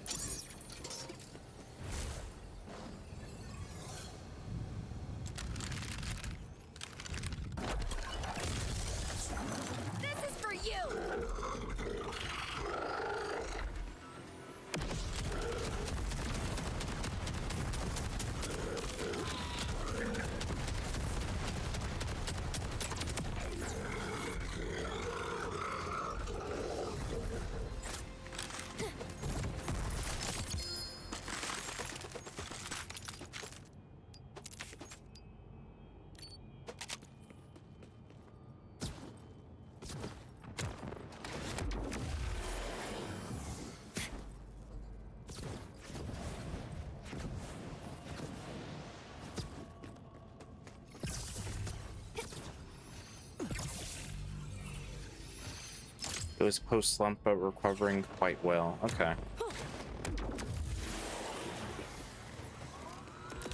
Yeah, we had the stock market crash and whatnot, so that was kind of a rougher time.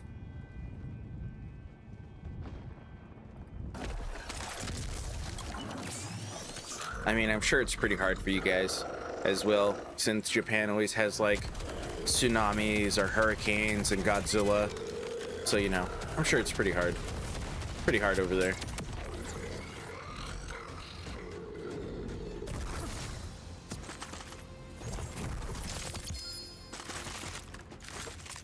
It was not long after we lost our title of second large economy. Okay.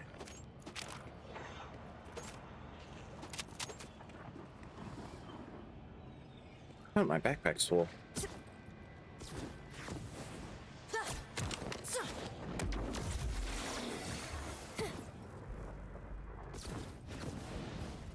Yeah, like they said, the stock market crash was definitely kind of rough, for sure.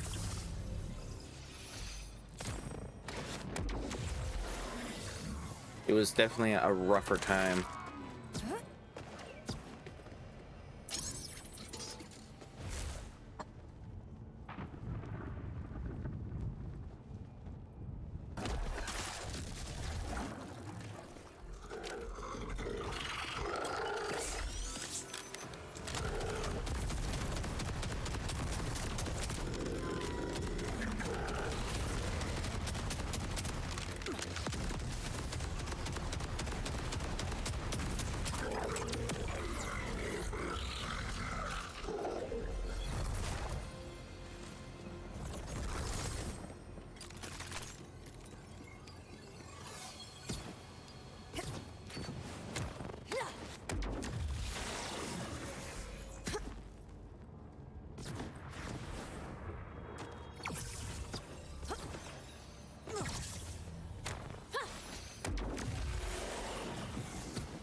I see what your plan is.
Yeah, times back then were rougher, but at least, you know, games weren't $80 on the norm.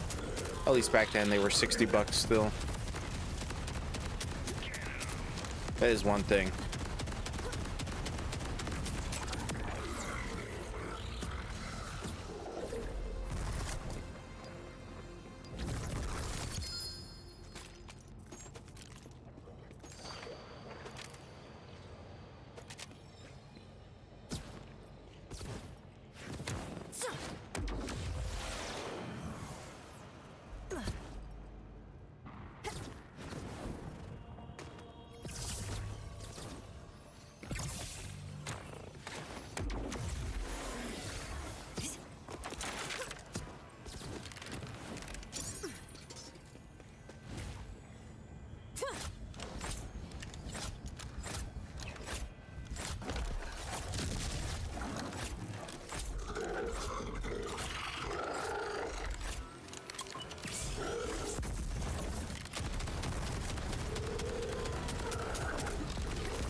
I was glad to invest in Nvidia heavily in 2013. Wow. You lucky dog. Wow. Okay. Yeah, You definitely made some good financial plans for sure. Dang.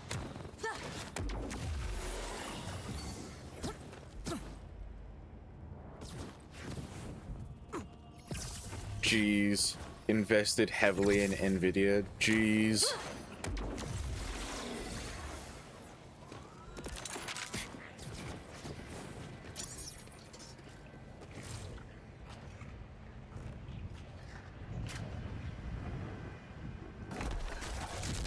If only I knew what Nvidia was in 2013.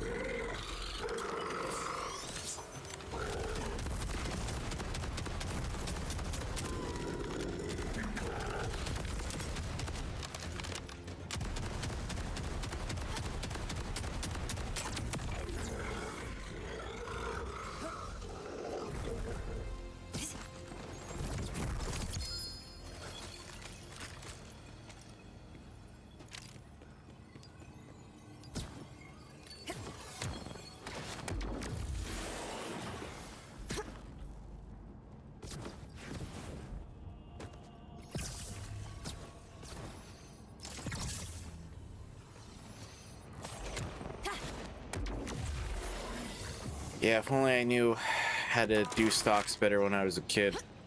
Because I would get money and sometimes I put them into stocks and my parents wouldn't do it for me. They'd just say, whatever you want to put it in, you can. And oh my God, at the time, Blackberries were still like the thing. And so I put it in the Blackberry and then iPhones came out and it was like, whoop, into the ground.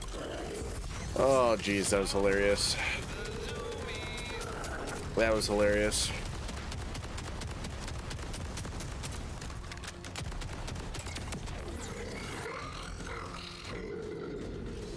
Dang, only 2 Bitcoin?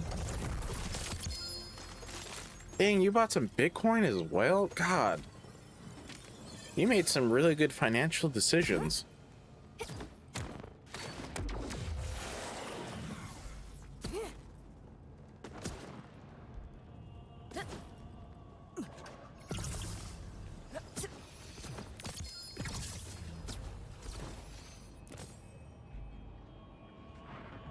Oh no, oh my God. Is that better than the one I have?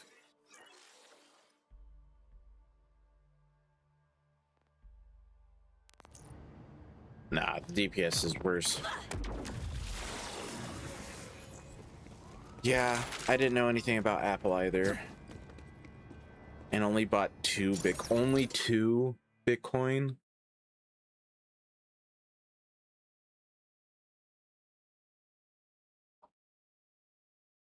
Only 2. It's only worth $176,000 currently for 2 Bitcoin only.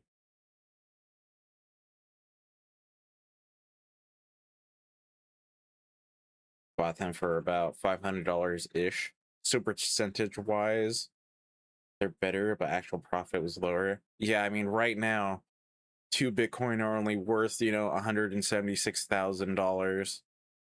Jeez, if only I knew what Bitcoin back was in the day. If I ever become a time traveler, I swear it's gonna be so easy to become rich.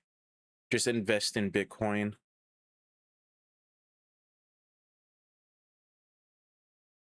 Although Bitcoin prices are kind of low currently. They are kind of low. They have been dropping.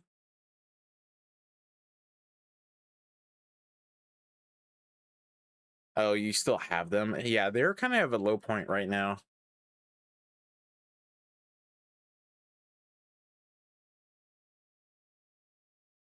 I mean, literally like 24 hours ago, they were worth $88,000, and currently right now,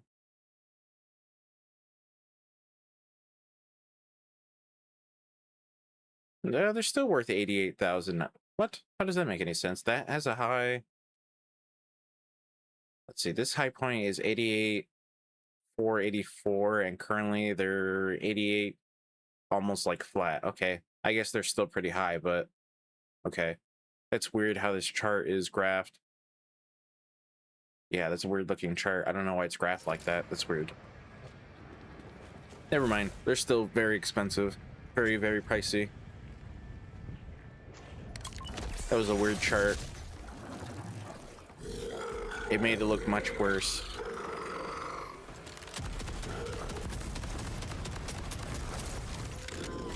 But yeah, if I somehow ever become a time traveler, I know exactly how to strike it rich. Just invest in Bitcoin and like Nvidia and Apple and like Amazon.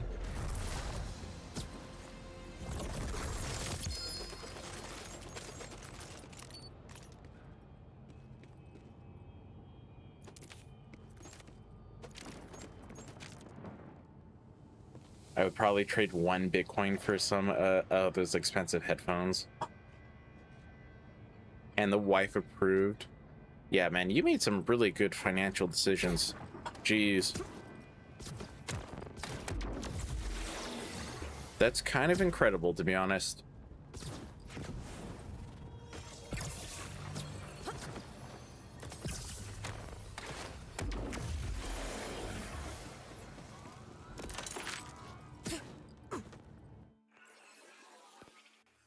Why do I only have 2 slots? Okay, this needs to be junk. That way I can have at least 3 slots. Must have accidentally picked that up instead.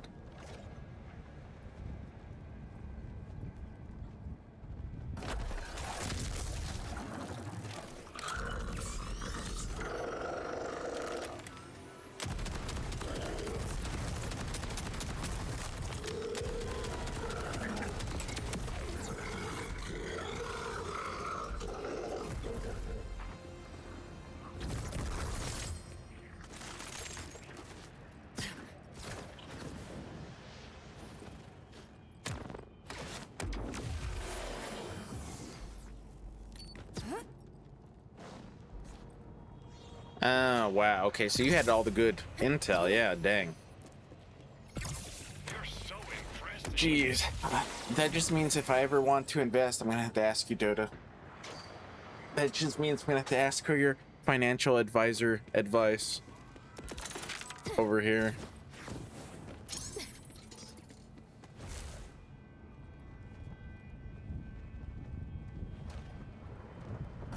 Because I have a IRL friend, obviously, that does a lot of investing, and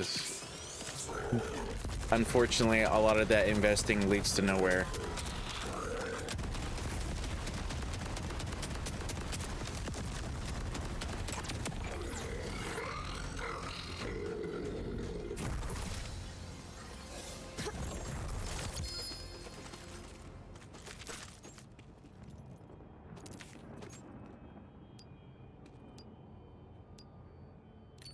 F1000. Throw that thing in the trash. I was in risk assessment and compliance rather than an investor myself. Ah, okay.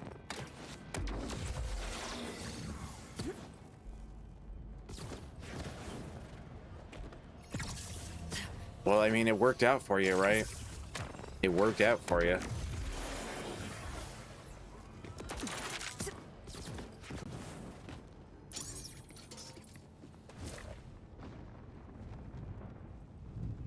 Double message?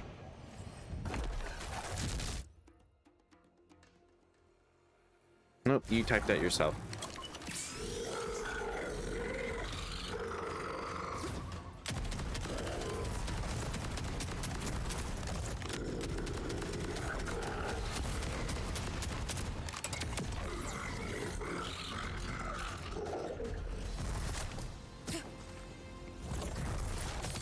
But yeah, I mean, it worked out for you, obviously. Did you pretty good in the long run.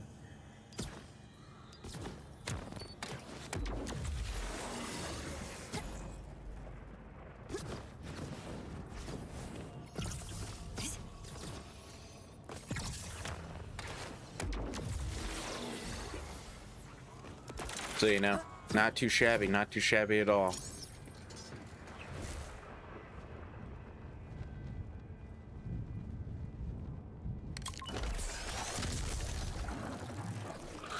Yep, exactly. Certainly cannot complain.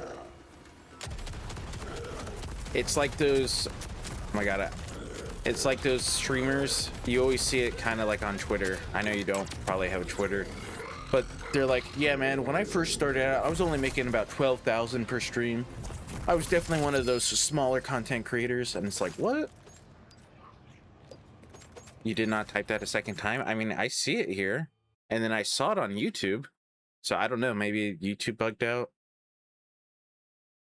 Because, yeah, it's here on YouTube as well. I don't know. Maybe YouTube bugged out.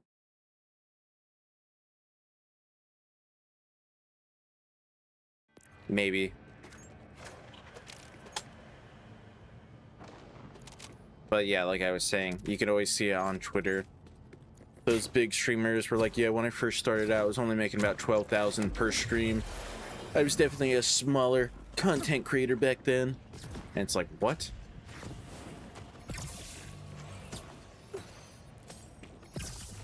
It's funny how they could say only. It's like only 12,000 per stream? What?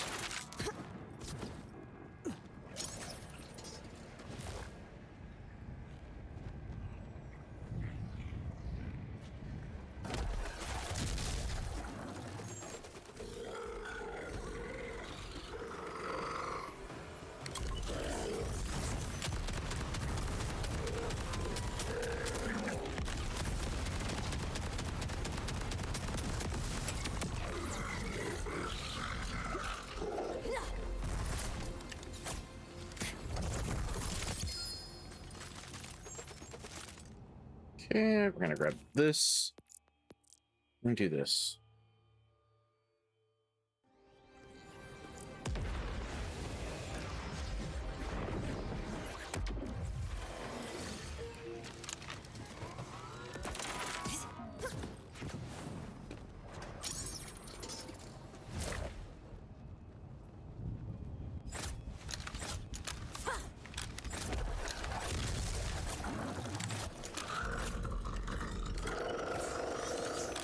Up close and definitely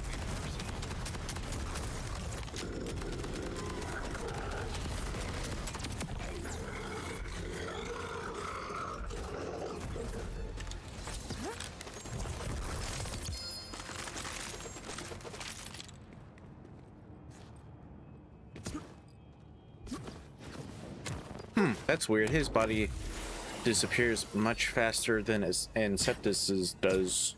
Incepti's does. Inceptus's? Inceptus's. Inceptus.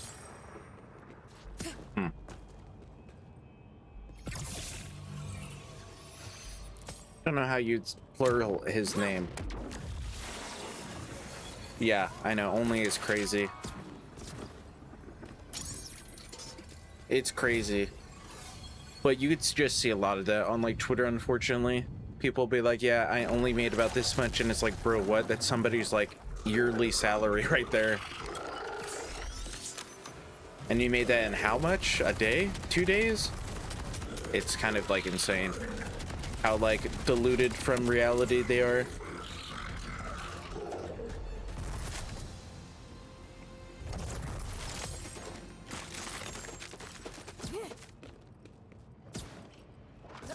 I can barely grapple with your javelin.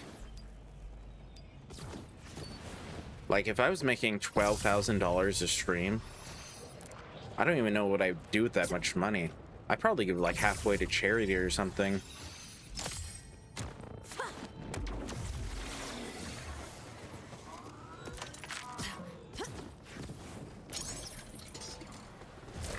Because honestly, I don't need like a fancy car.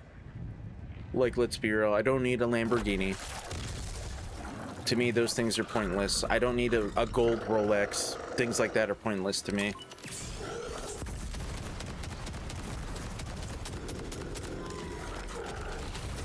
Worked pretty hard until about 2020, but I tended to pull 100-hour weeks.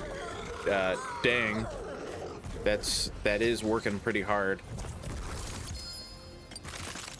Yeah, that is pretty hard work in there.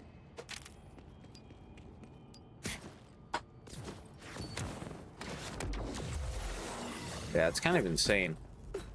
100-hour weeks, 100-hour plus weeks at that. So it's kind of, that's definitely hard working for sure. It is definitely hardworking.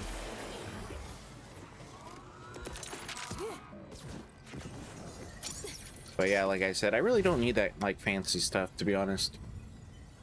I mean, I drive a Prius to save on gas money. Like, I don't really care about cars and stuff like that, or fancy materialistic things. Not that I'm like a minimalist or anything, but you know, I just don't need that stuff. It's literally pointless in my eyes.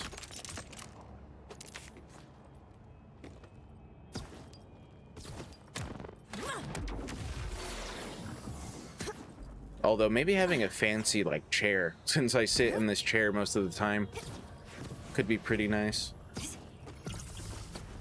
But that's about it.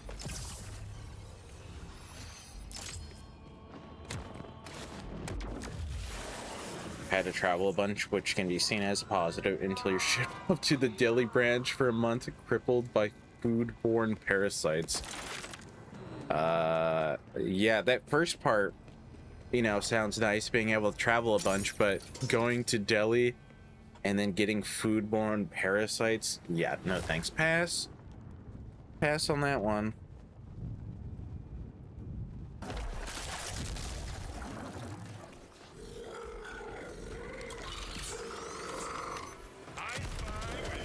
And then it kind of depends, like, where you're sitting on the plane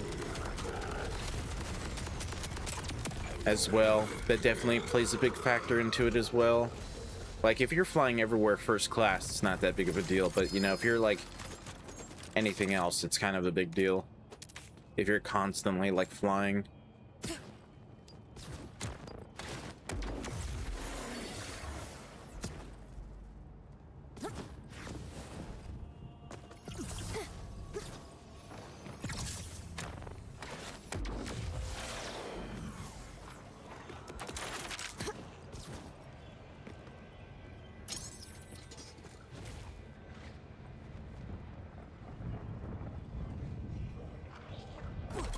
Usually ship between business class or first, if only first had Wi-Fi.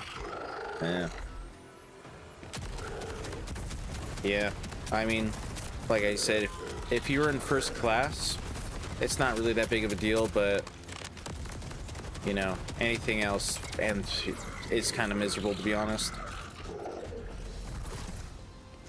If you're just constantly having to travel places, especially if the flight's like super long, kind of miserable.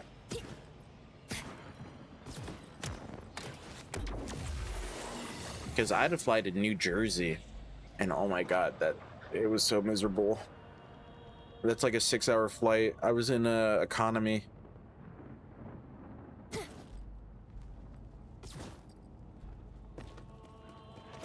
First class on Spirit is baggage hold.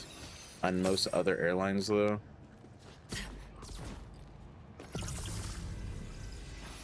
Have I ever flown Spirit? I don't think I've ever flown Spirit.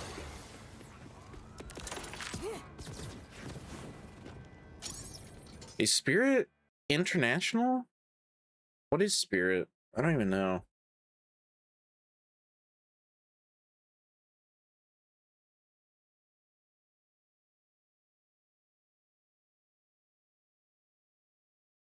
Because, yeah, I don't think I've ever flown Spirit.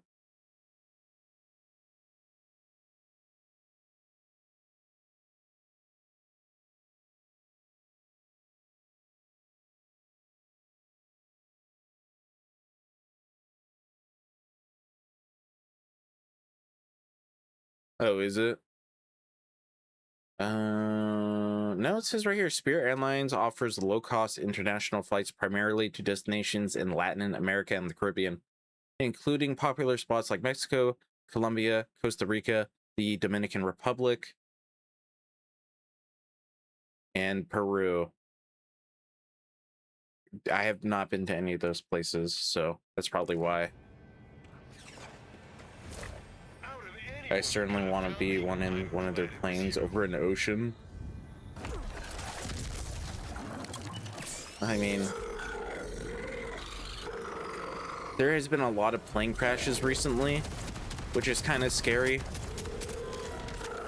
But at the same time, it's like, what can I do about it, right? It's not like I'm Superman, so if I am on a plane and it goes down, unfortunately, there's not much I can do other than just like poop my pants and pray. That's about it.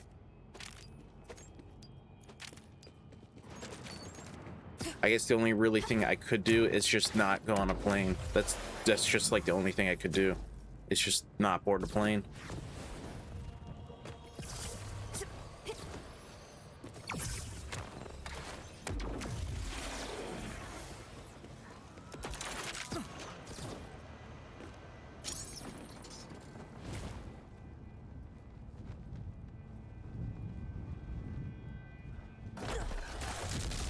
True, and then here in America, at least, we do have the, I don't remember exactly what it's called, but we have those people that do the investigation. I think it's like the FBI and some other branch that investigate plane crashes, why it crashed, and how to prevent it in the future.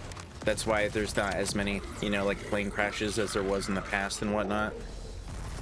Because they're always trying to improve upon it and stuff like that.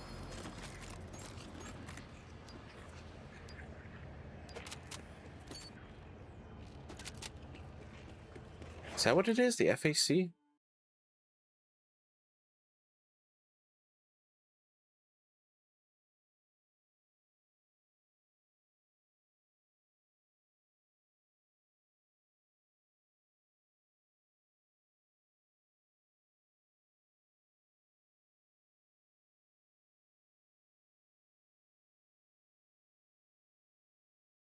I don't think so.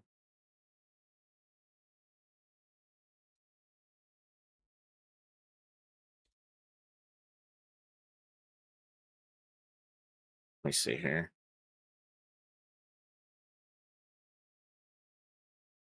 The NTSB, the National Transportation Safety Board. Yeah. Yep, that's what it is.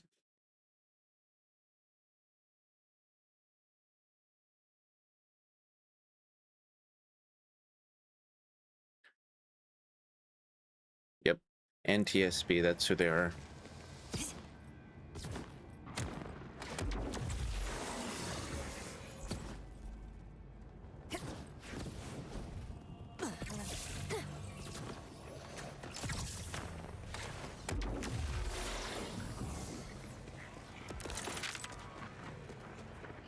The FAA. The FAA.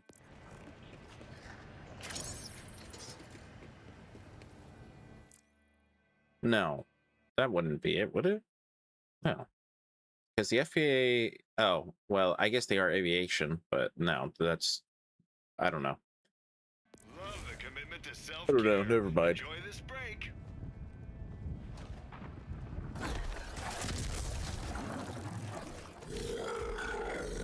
But yeah, I mean, unfortunately, if I go on a plane, you know, that's just kind of, there's nothing I could do if it crashes and whatnot.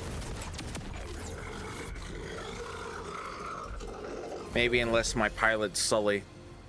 Right, isn't that his name? The one dude that his plane was going down and he landed it in the river in New York.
more like the monitor of flights, it would seem, rather than the organization that investigates aviation incidents. Though they do work together with the NTSB on cases, I would think. Info sharing at the very least.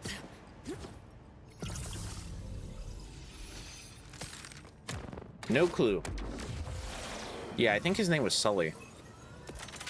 Because there was that plane that was going down and they made the movie with it with Tom Hanks. Sully. Movie. Yeah, Sully.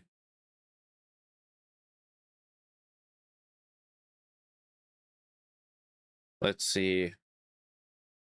Captain Chelsea Sully Sullenberger is the guy's name that did it. And then the plane crashed into the Hudson River. That's what it was. Is this guy still alive?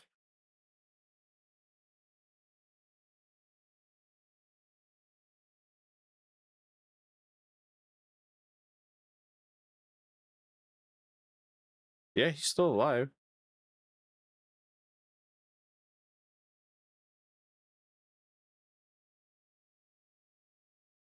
Oh, but he retired from US Airways in 2010. Never mind. This dude ain't gonna be no pilot.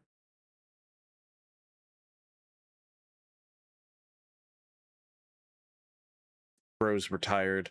Can't blame him, because I think that crash was in 2009. So I can't blame him.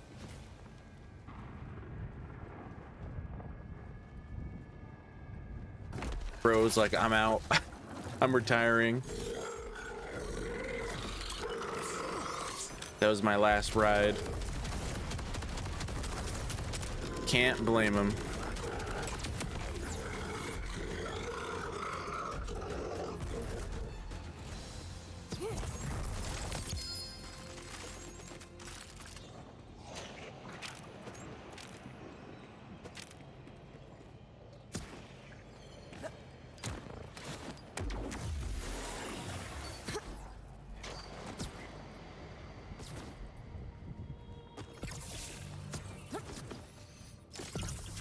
You sure have a hold of this.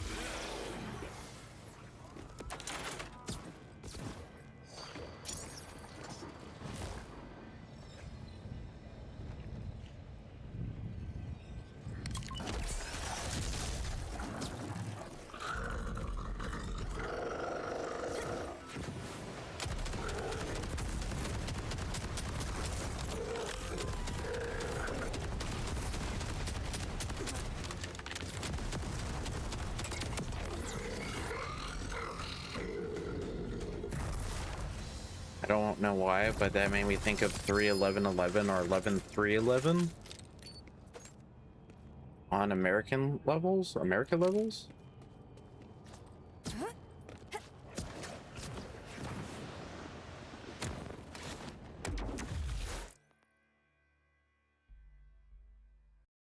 Three 1111.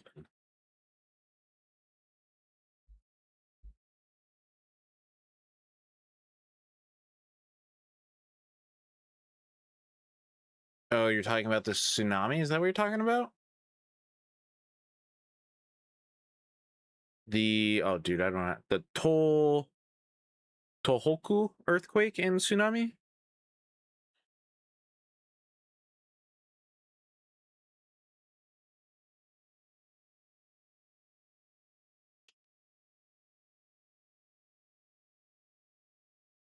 Yeah, I just looked it up real quick because I was like, what?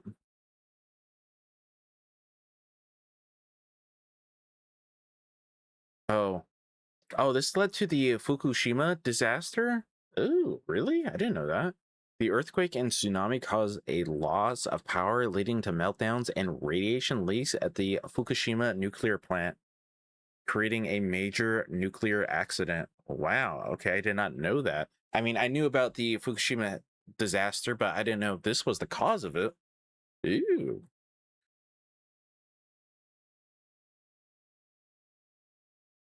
The date 311 serves as a shorthand for this triple disaster: earthquake, tsunami, nuclear accident. Wow, that is kind of bad. Uh, the only way it really could have gotten worse for Japan if Godzilla actually showed up. Jeez.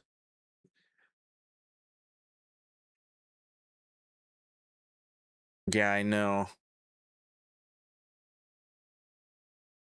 Over 18,000 people died or went missing, thousands were injured, and massive property damage occurred with long-term implications for Japan. Oh my god. For Japan's recovery and nuclear policy. There we go. Godzilla didn't show up until a few weeks later. Yeah, I remember hearing about that. How a bunch of people stayed. Because it probably would have been really bad if everybody would have left, obviously. It would have been really, really bad for sure. 9.1 magnitude earthquake. Dang.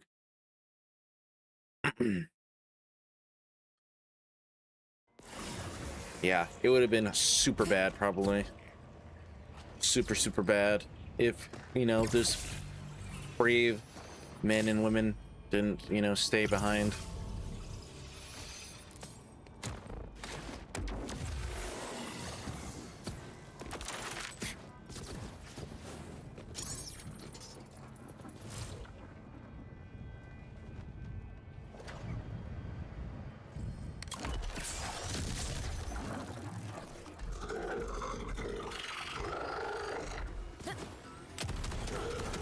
Pretty minimal impact here in Chiba, but there was some along the coastline here and we felt a little shaking. I mean, I live in California and California is on the fault line, and where I live in California, if it does have an earthquake, you can feel it sometimes, but I've never felt like a big earthquake. Like, you could feel a little bit of shaking, but that's it. So impressive.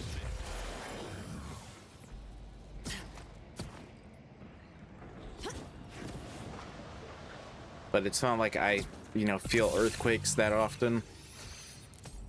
I think in the entirety of my life, I think I've probably felt about 8 earthquakes.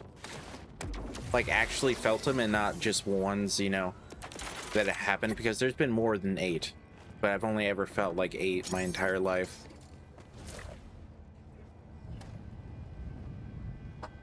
It's somewhere like that. 8, 9, 10, 7, something like that.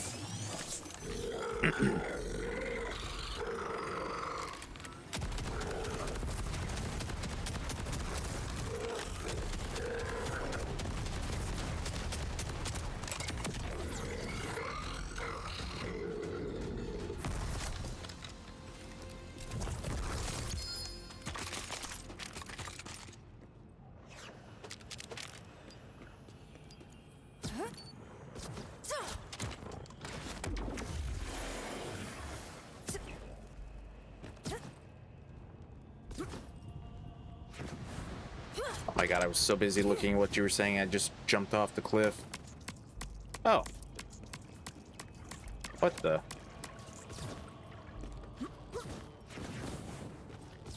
Okay, never mind, I saved it.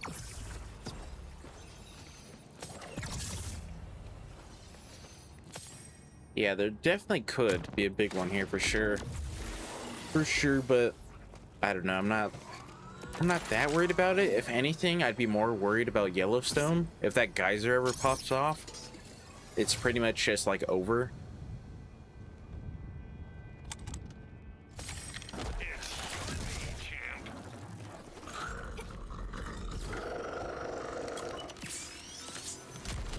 Oh my god, that was a big whiff, big miss.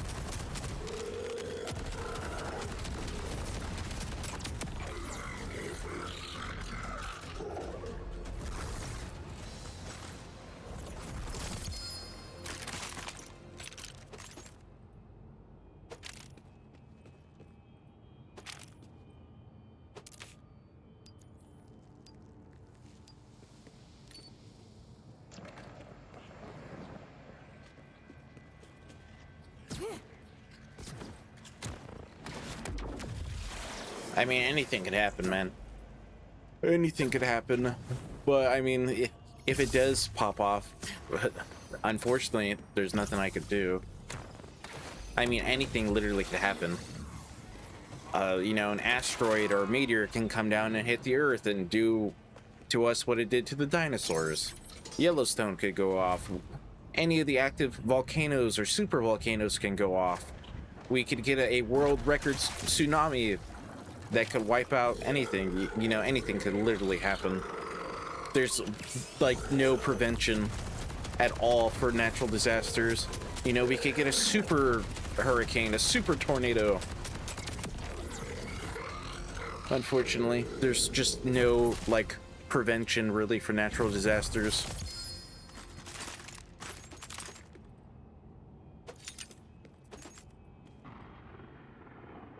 My God, I'm full of stuff.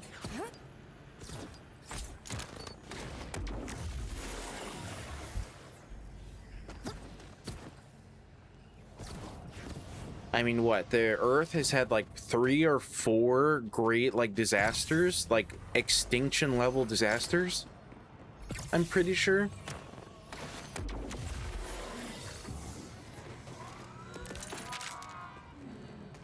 The big tsunami that could hit the US would thankfully just delete Florida and some of the other East Coast states. I've only ever been to New Jersey, and I've only ever been in New York to see the Statue of Liberty and go to the Museum of Natural History. That museum is pretty nice. I mean, the Statue of Liberty, obviously seeing it once is probably all I'll ever need to see it again. And then New York is literally just like bumper to bumper traffic. I hated driving there. It was awful.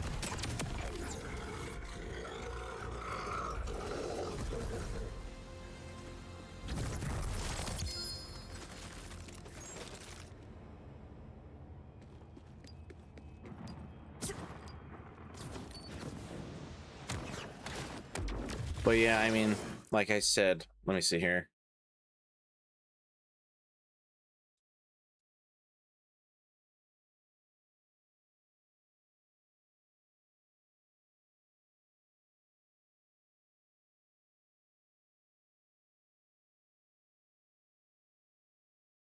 Earth has faced 5 major mass extinctions.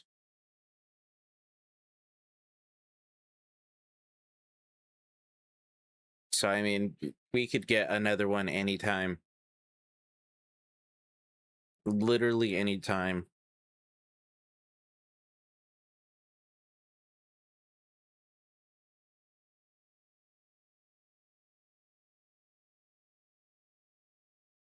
Yeah, the 2 that I really know are the Great Dying, and then the, you know, the meteor that wiped out the dinosaurs. Those are like the main 2 ones I know.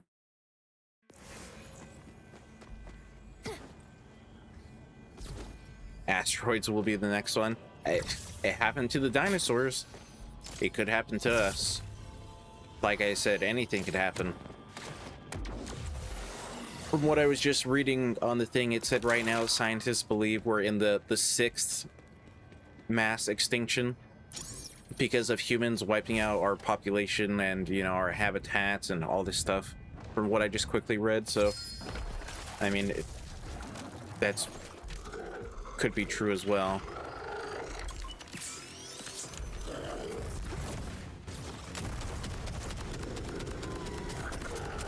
And the largest of which just so happens to coincide with the Siberian Traps flood basalt eruption.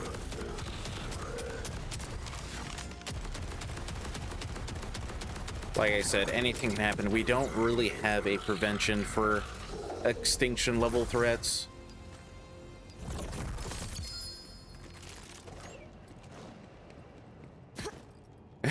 And it's like the funny part is, you know, we're doing all this to the planet, but it's like we don't have a backup planet to go to, you know? It's not like there's an other Earth hidden behind the moon or something that we could just go to.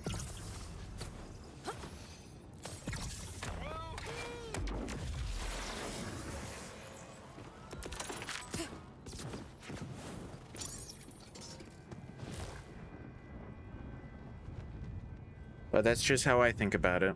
Anyways.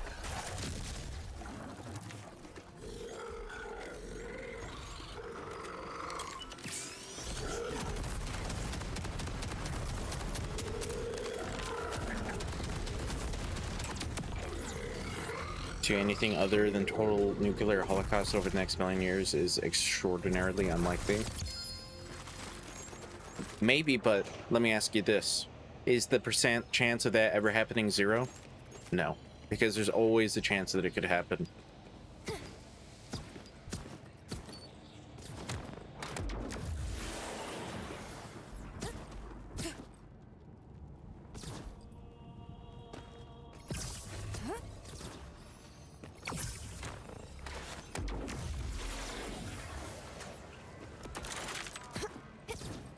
What is it? I think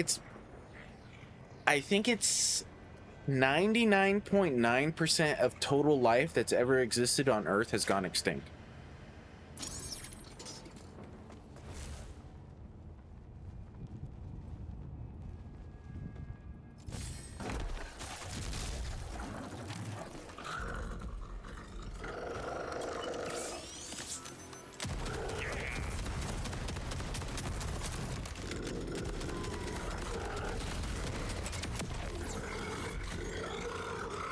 At least that's what I think it is.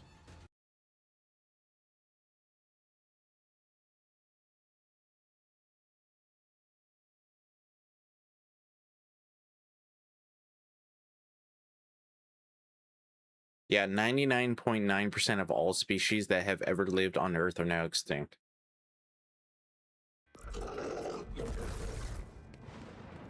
You still wouldn't see anything other than 0? Yeah, but I mean, there still is the chance.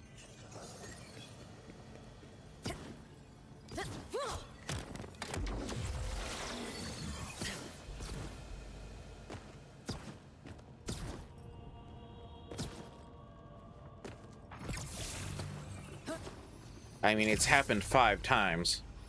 5 extinction level threats have happened, you know.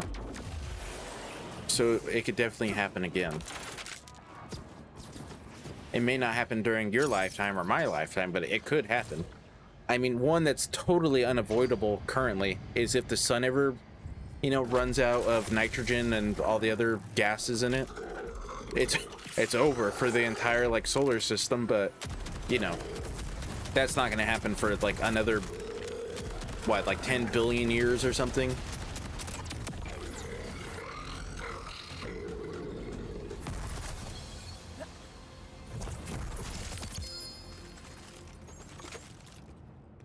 Yeah, I know. If you put it like that 5 times in 4.5 billion years, obviously the chances of it happening again are super low, but they're never 0, is what I'm trying to say.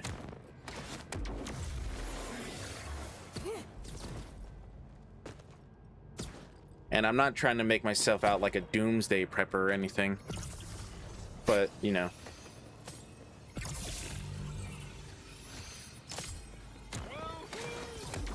It is always possible. Hey, Dr. Ziz, gore him for you.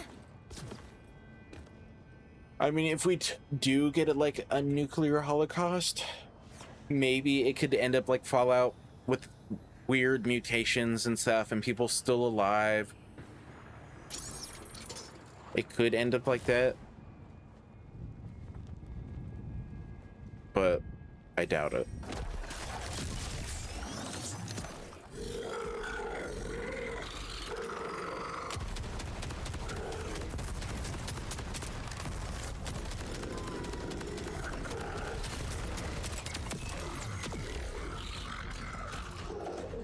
I mean, I'm not really worried about it where I'm like in fear of my life either, but I'm just saying it could happen.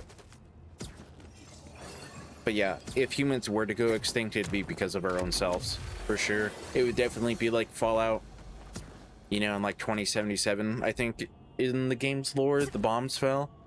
That would totally be like the reason for us going extinct.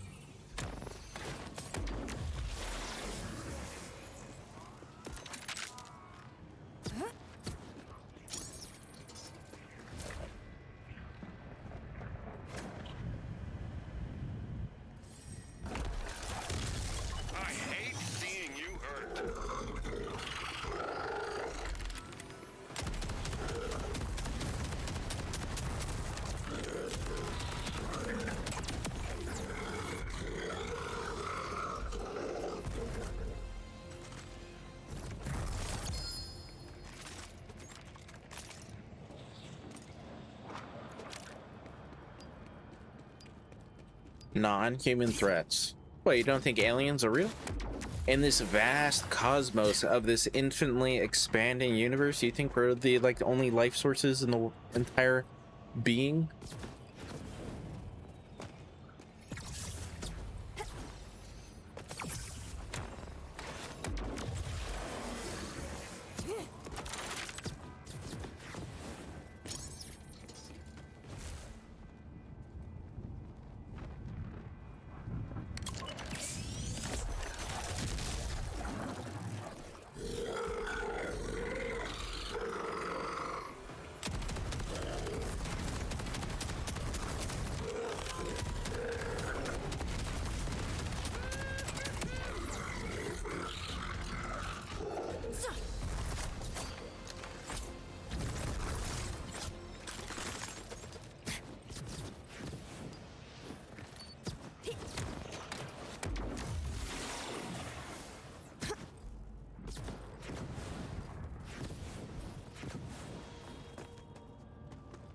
As much as I would like for some rogue planet to tumble through the solar system on a collision course for us, and as much as that is more likely than aliens to come and visit us, it just won't happen.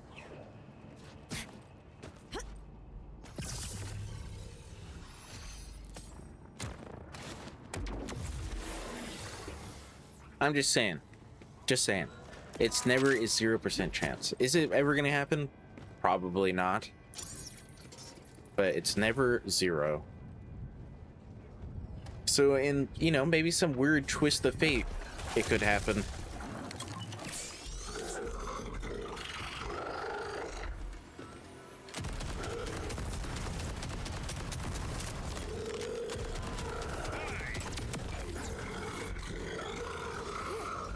Just saying, there's always a chance.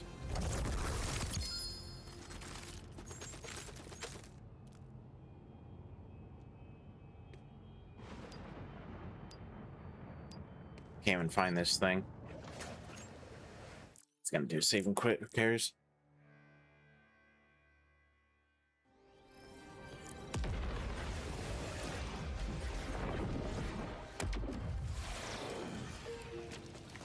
Love a good switch up.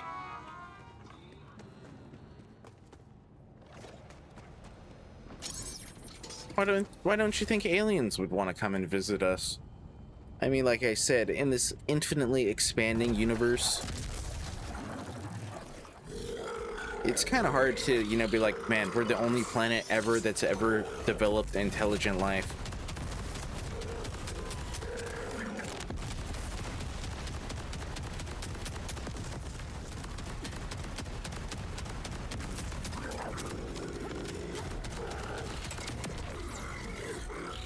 I think there was or will be life out there. I don't think any exists, certainly within our means of observation right now, and certainly there are none at a type 3 civilization. I mean, we're only type 0, and we've been, what, around? I don't even know how long humans have been around for, but we've been around for a while. But we're still only at, like, type 0.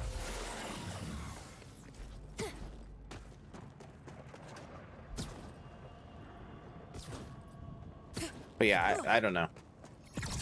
I just can't think that we're like the only life forms out there. And you know, when I say it, I'm not talking about like aliens and little green men or gray, you know, aliens. I'm sure there's some weird creature out there or something at the very least, whether it be like a germ or, you know, something.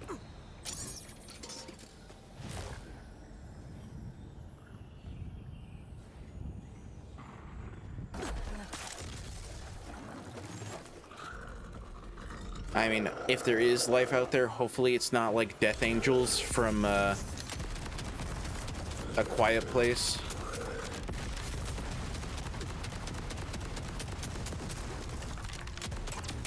Hopefully it's not like those out there. That would suck. I mean, I wouldn't want it to be like the Zaytans from Fallout either. How they just kidnap people and dissect them and stuff. That would suck. For like 0.7, about 100,000 years or so to get there.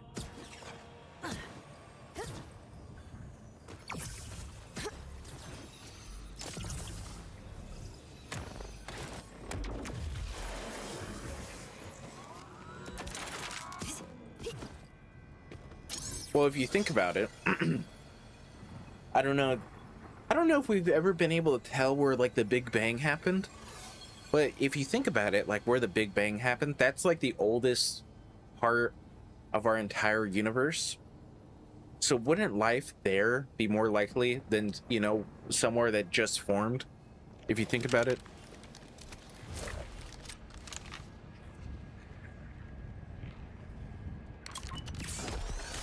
That was way too early with that rep kit, but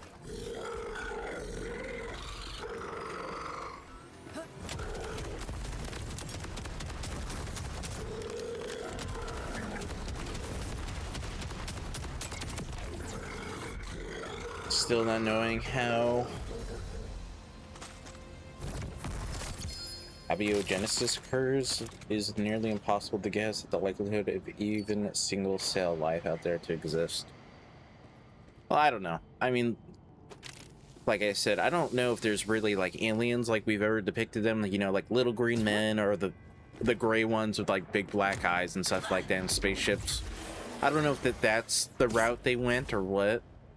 But I mean, at the same time, since, you know, I'm more of a science dude than religious dude, not that I'm trying to bash anybody if you're religious and whatnot, but, you know, with the likelihood of what I know in my science, which is rather limited, I just can't believe we're like, you know, the only life forms to ever exist. But the idea of the Great Barrier would suggest that it might be even less likely that older places equal more life. The Great Barrier?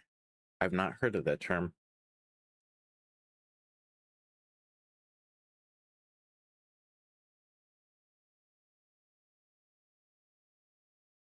You mean the Great Filter?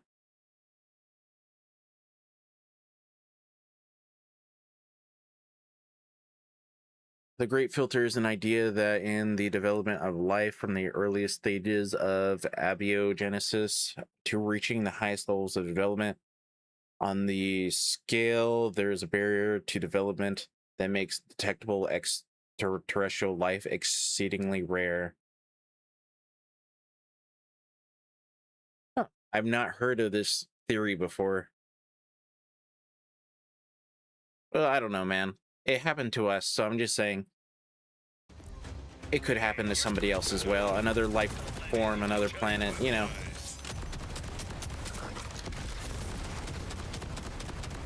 I'm just saying it seems possible. If it happened once, why couldn't it happen again?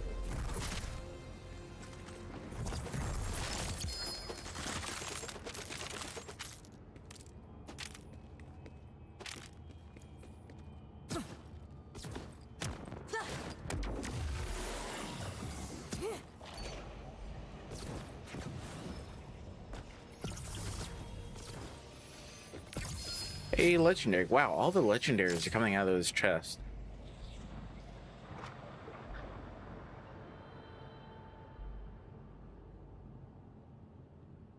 I don't even use her other skills at like all. I wonder if Trouble's better, because apparently Trouble got fixed in one of the updates, but I have not heard anybody talk about it.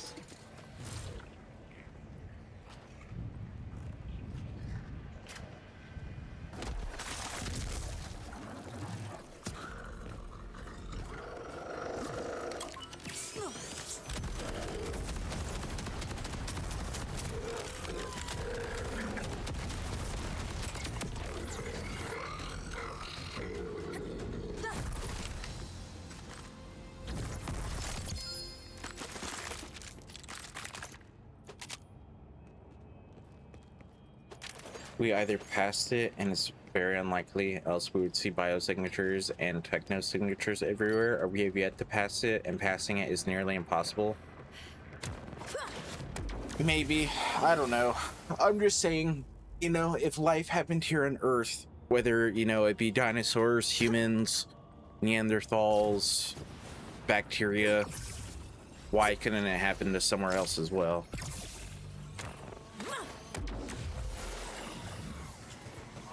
And I'm not saying if that's exactly how it happened. Like, So we have Earth and then say planet Z way out there, millions of light years away.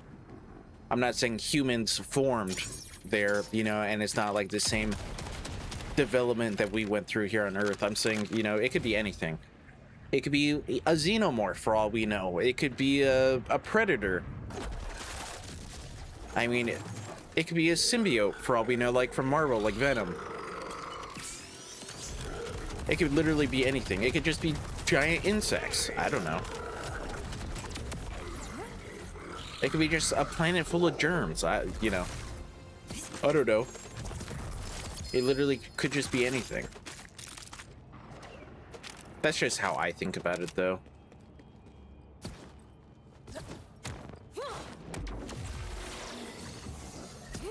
You know, I'm not saying it has to be aliens.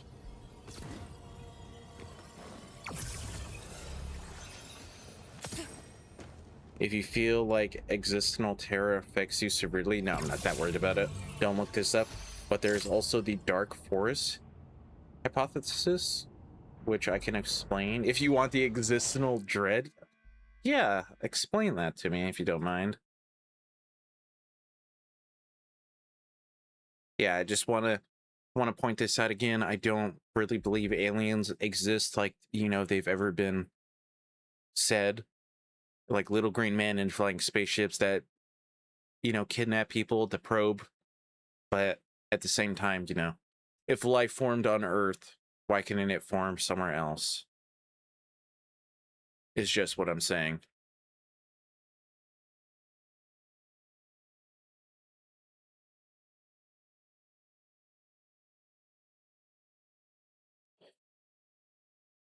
Is teeming with life.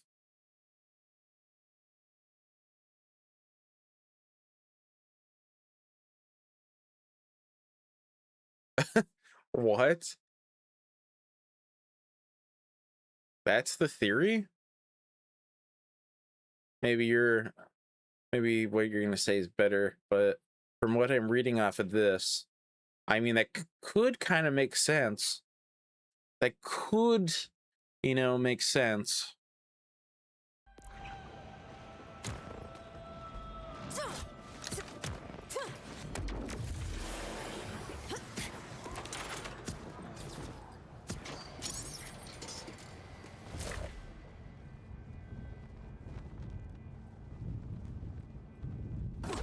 So the universe is a forest. You are alone in the forest. It's very dark. You have a flashlight.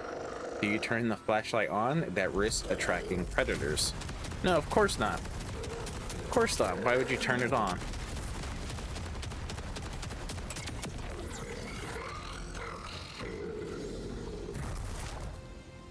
I mean, I looked it up, but we can continue on with what you're going.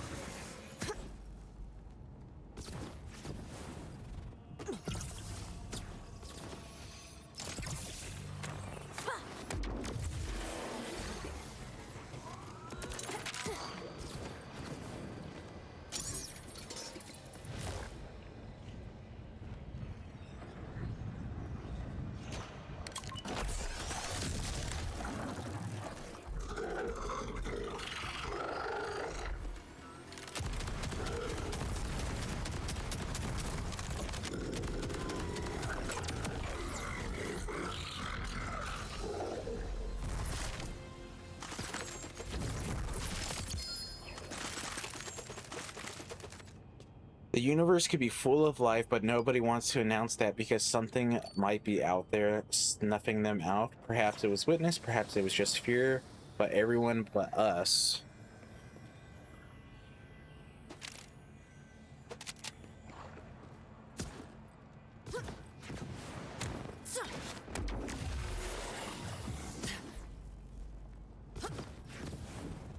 Turn off their lights, and this is pretending not to be home for some reason. Yeah, I looked it up here. Let me show you what it says when I looked it up. This is what it says. This is just the AI overview, but the dark forest hypothesis, popularized by I'm not going to say this, the three bodies problem, suggest that the universe is teeming with life, but civilizations remain silent and hidden due to profound fear, treating any detected alien as a potential existential threat to be preemptively destroyed, turning the cosmos into a dark forest where every civilization is a hunter stalking stealthily, lest they become prey themselves. So yeah, basically, you don't want to pronounce that you're there because other planets could destroy you or do something else. But yeah, I got it. So you have to be careful with announcing yourself. I mean, honestly, that makes a lot of sense. That kind of does make a lot of sense, to be honest. I don't know how old this dude is, this Lou Chickson person is.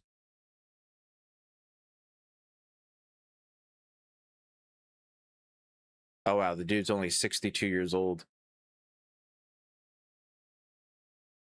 But honestly, that kind of makes a lot of sense. Like, hey, just in case there is, you know, a world out there with dudes that just destroy planets, it's it's basically like, hey, I want to not announce myself unless Vegeta from the very beginning of DBZ comes and destroys my planet.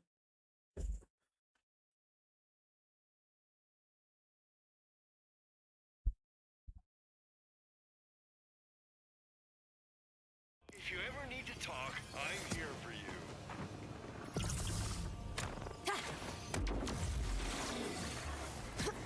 But honestly, that kind of, you know, that kind of does make a lot of sense in a way.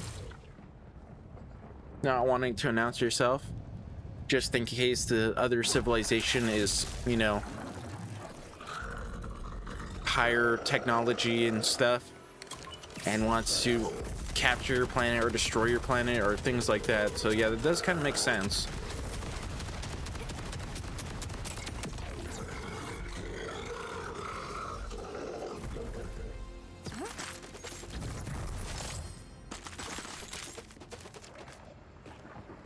Yeah, it's literally like, hey, you don't want to announce yourself unless you find yourself face to face with Vegeta.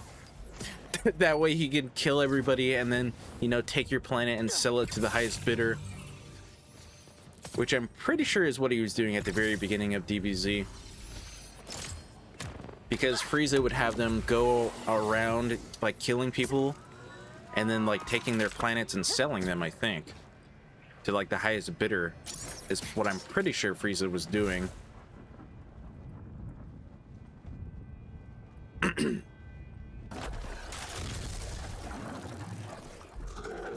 Well, yeah, I mean, that does actually kind of make a lot of sense in a way.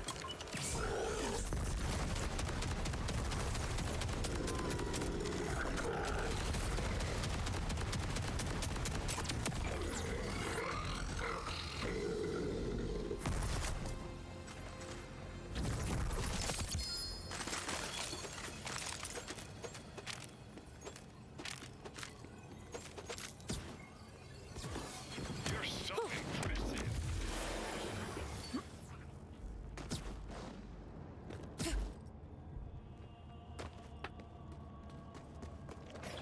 That is a interesting theory for sure.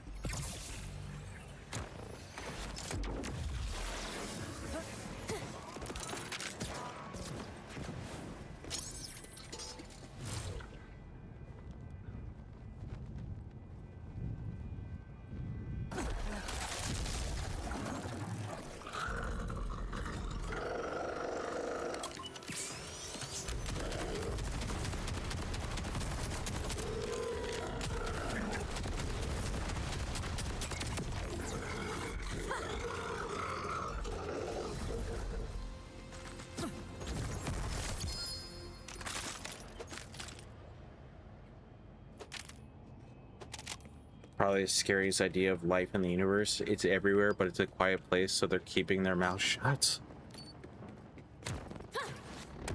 Yeah, I mean, that honestly makes a lot of sense. Especially if it's like the idea of, like, one point these civilizations did talk to each other. Oh my god, another legendary from this chest. But then another civilization witnessed something like Cthulhu devouring an entire world or something. And they're like, man, I really don't want to, you know, I really don't want to announce myself. So yeah, that kind of makes sense in a way.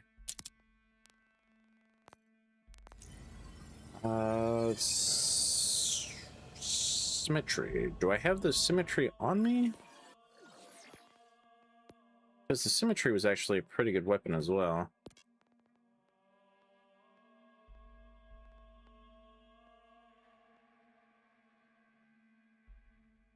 Oh wow, why am I not using this complex route? I mean, I've done a video on it, so obviously I've had it, but I'm not gonna worry about it. I can just sell it. It's not that big of a deal. It is a good weapon, though.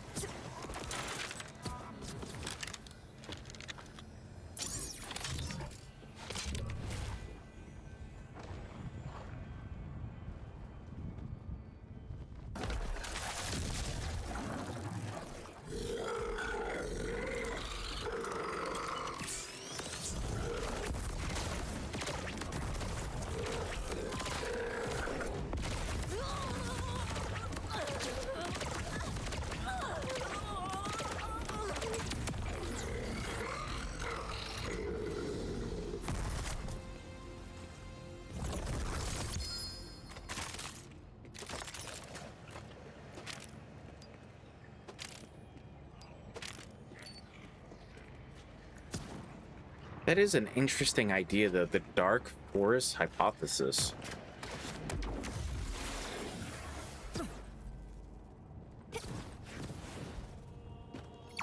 It really does get you thinking.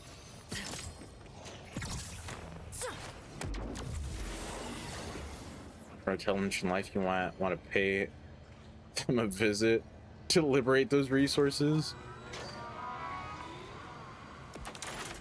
Yeah, I mean, yeah, true. Or it's the other way around, like you said. What if somebody observed another civilization get absolutely, like, destroyed by another civilization or a giant, you know, monster or something crazy, and they're like, nope, okay, we're keeping our mouth shut. And, you know, something like that happened, and that's why everybody's just keeping their mouth shut.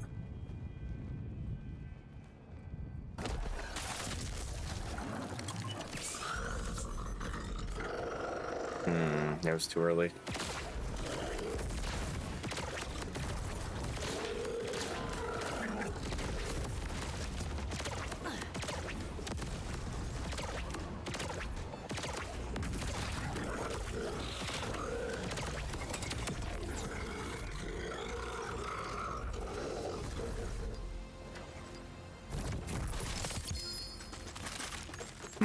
Yeah, that's a very interesting hypothesis, though.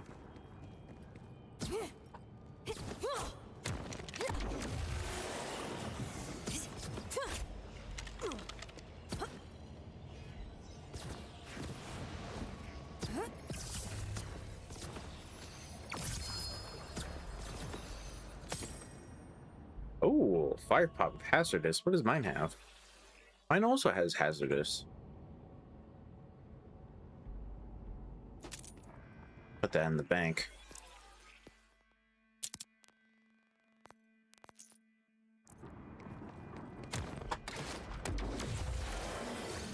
Yeah, that's something to really think about, ain't it?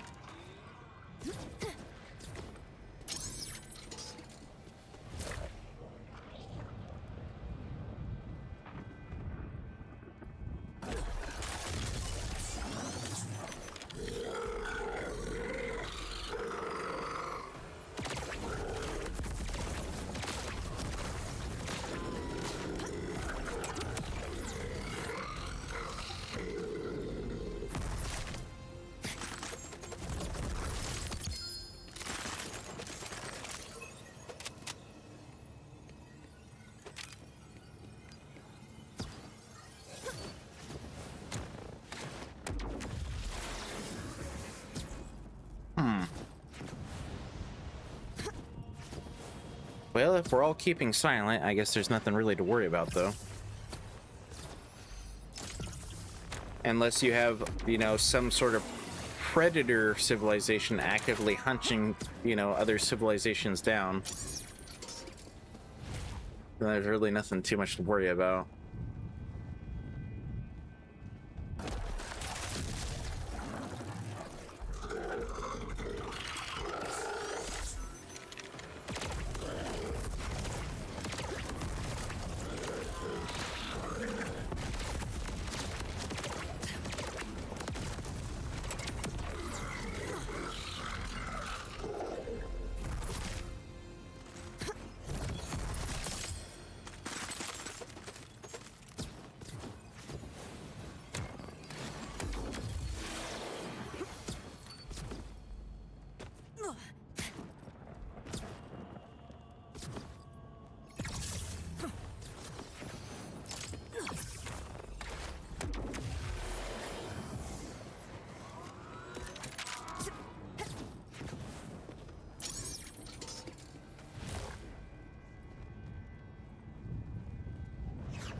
Start doing big stretch. Oh, that was nice. That was honestly pretty nice feeling.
On, get those ricochets. There we go.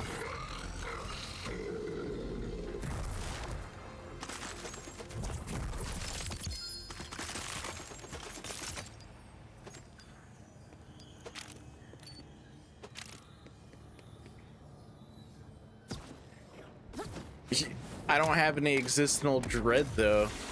I mean, if we're all keeping silent, how is there any dread? But yeah, thanks to for stopping by. I do appreciate it as always. You know, especially with the combos when we get into it. I do appreciate it. And then yeah, I mean, I don't plan on streaming that much longer. Maybe like another 40 minutes or so. But yeah, thanks for stopping by. As always, I do appreciate it. And then I hope to see you the next time.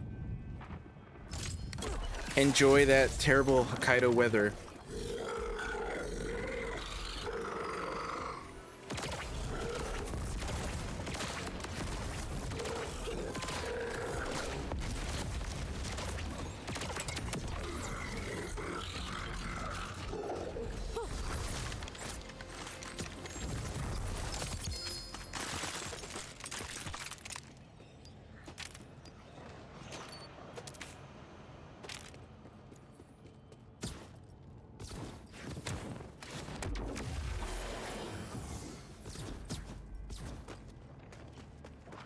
Man, some crazy people out there coming up with crazy ideas.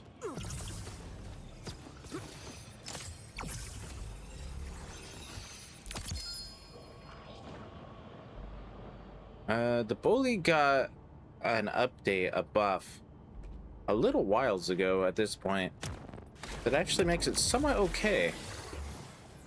But I don't really use it, so I'm just gonna leave it there. If I had more space, I'd sell it.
Oh, that's way too early. I need to stop doing that so early.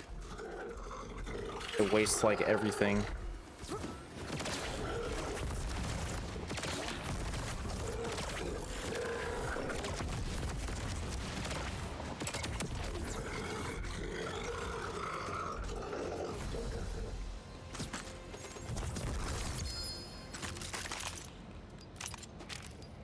Hopefully you're not like Inceptus and it takes like forever.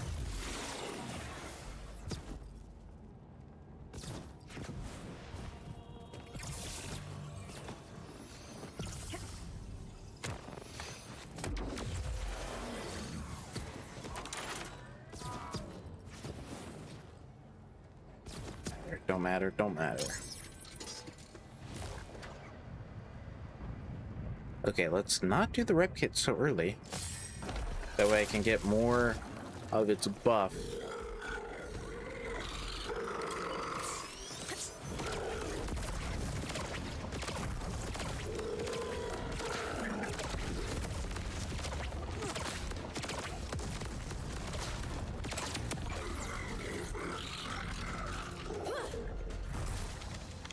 Probably need to save and quit, to be honest. Probably need one of those.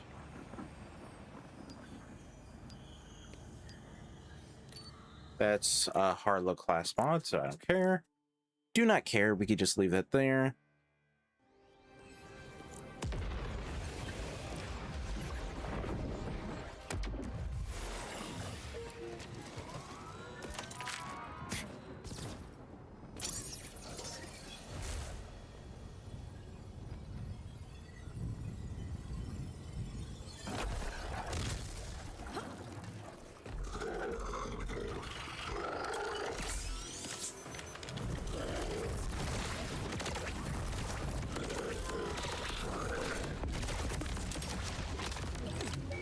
Why did I reload?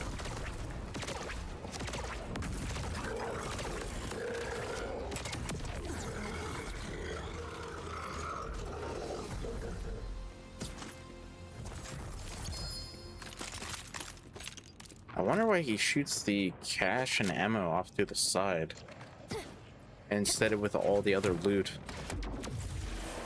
I wonder why he does that.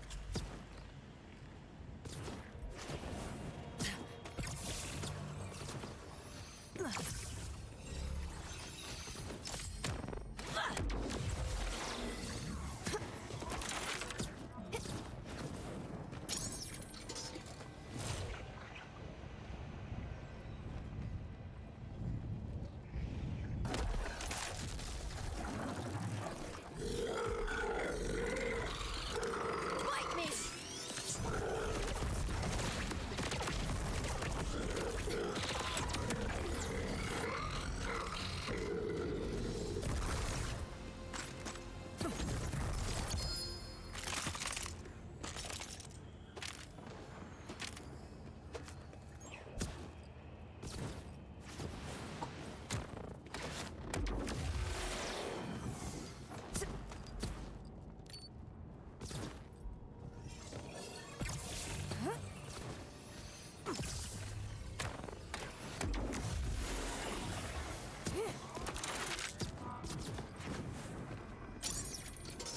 I also love how little ammo is in this game, like how little the money requirement. Oh my god, why did I say that so weird? I love how little money it costs to buy ammo. There we go. Jeez.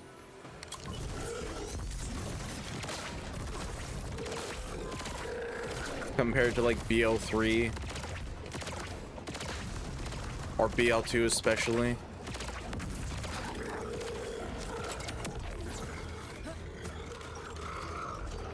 Yeah, buying ammo in BL2, oof, you go broke.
Man, you are dropping the anarchy pretty on the rig.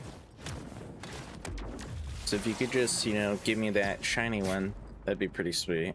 That way I could get 2 shinies in this stream and not have to come back on a later stream for you. That'd be pretty sweet.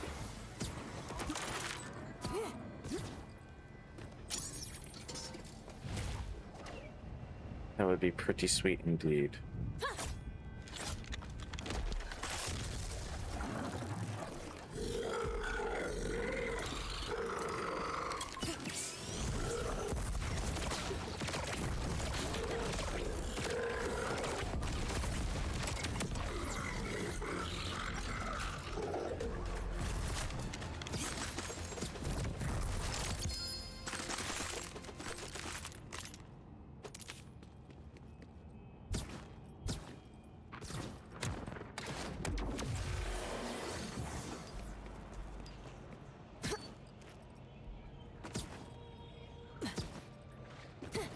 My god. Come on, super dash. Ah, no, failed like every single time.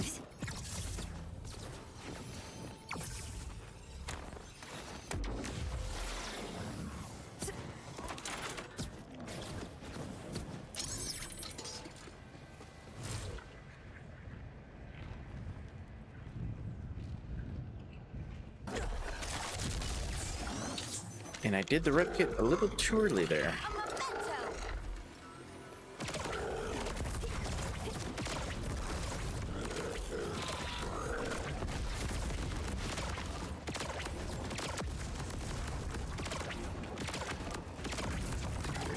Wow, this is a bad one.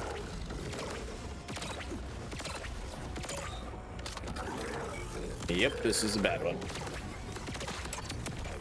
No crit ricochets.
Wow, this is another bad one.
Maybe I should switch back to the bod. 'Cause that was 3 in a row that were kind of bad.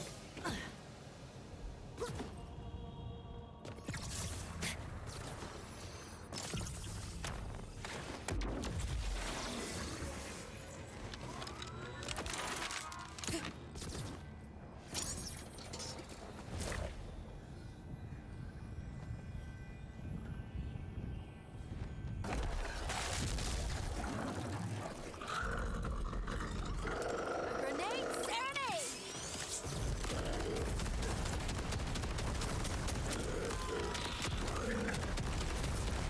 Yeah, just stick with the bod. Just stick with the bod. Be right there.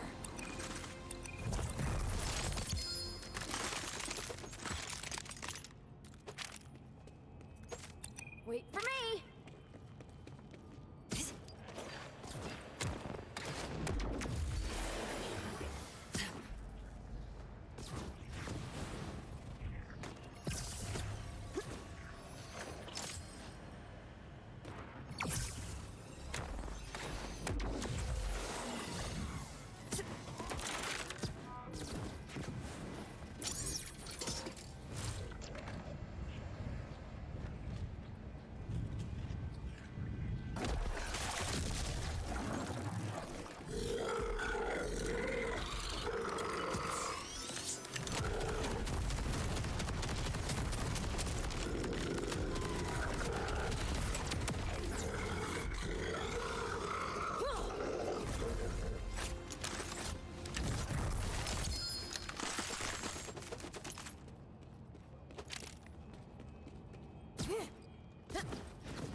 I hate seeing you hurt.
Oh yeah, Bud is way faster. Way faster for sure.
Man, I'm kind of going through a lot of my iridium as well. I know I have like an infinite amount that I gave myself, but man, I'm kind of burning through it.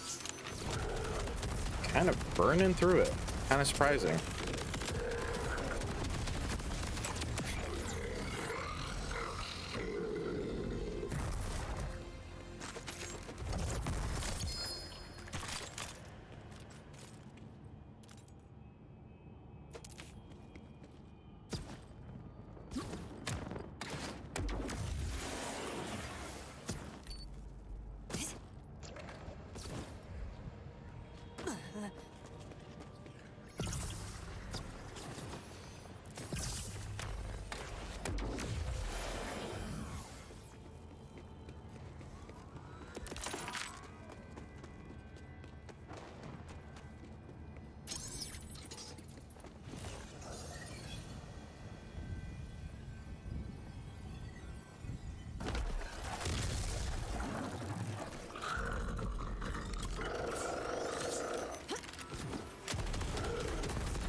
I can barely grapple with your talent.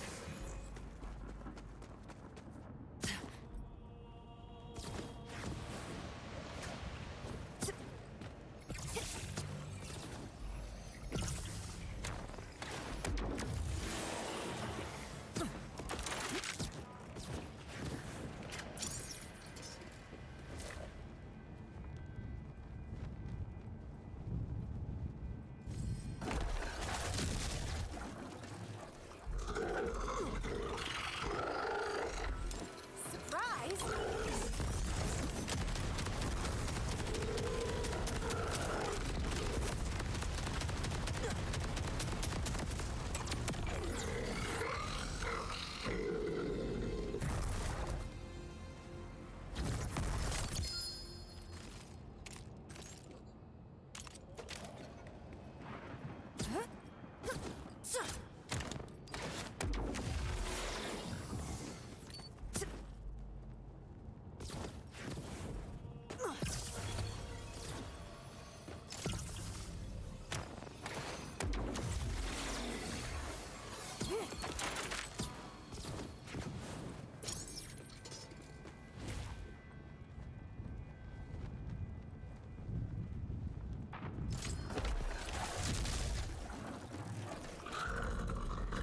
Self-care is the best care.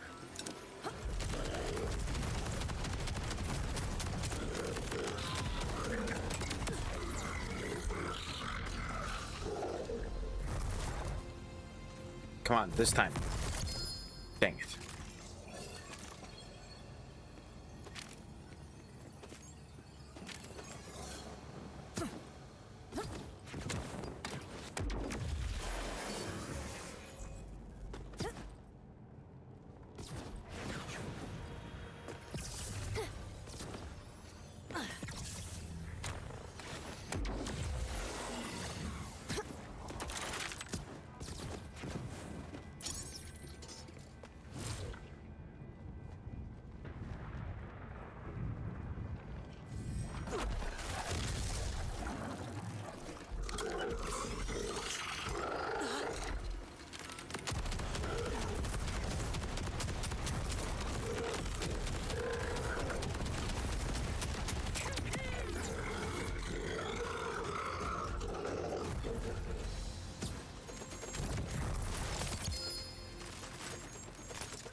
Yeah, you drop these fairly on the rig compared to what Inceptus was doing with the husky friend.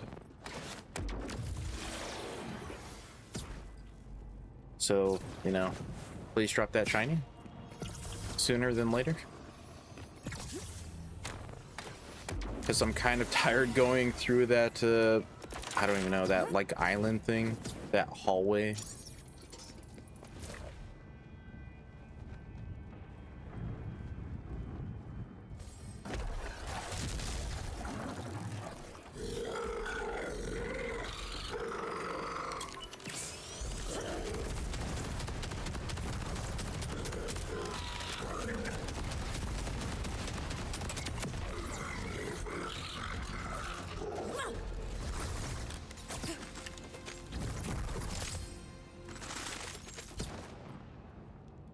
Oh, I guess your body still is there, but it really does disappear faster than Inceptus's, at least.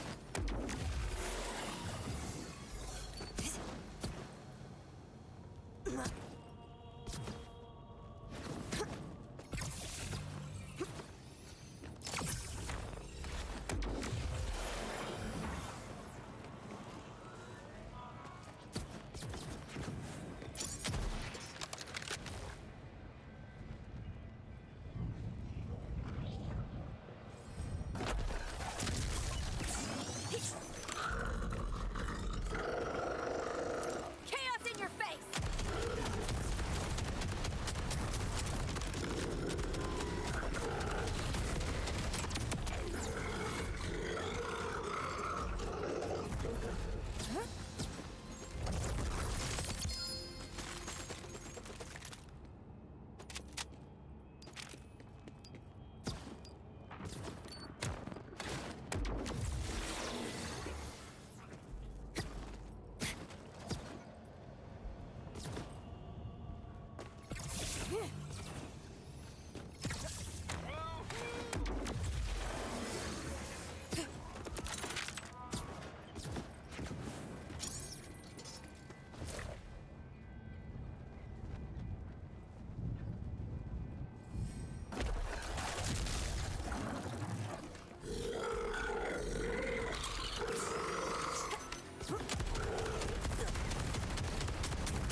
I don't think he's gonna drop it, boys.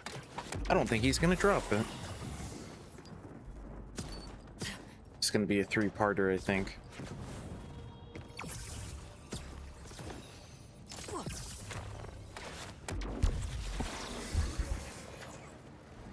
This dude.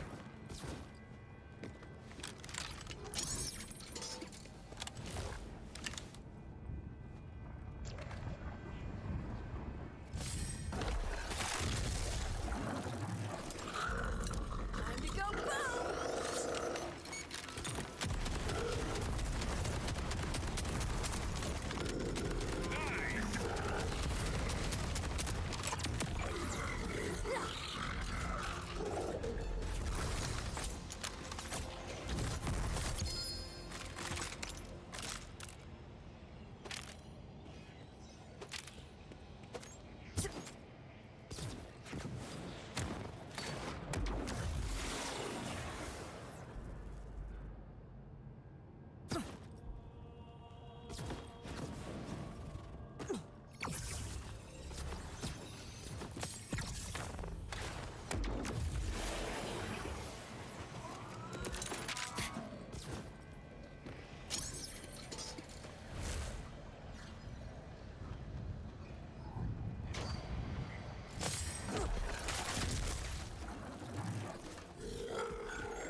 Kind of hoping I get the Midnight's Defiance from one of these red chests, but I guess not.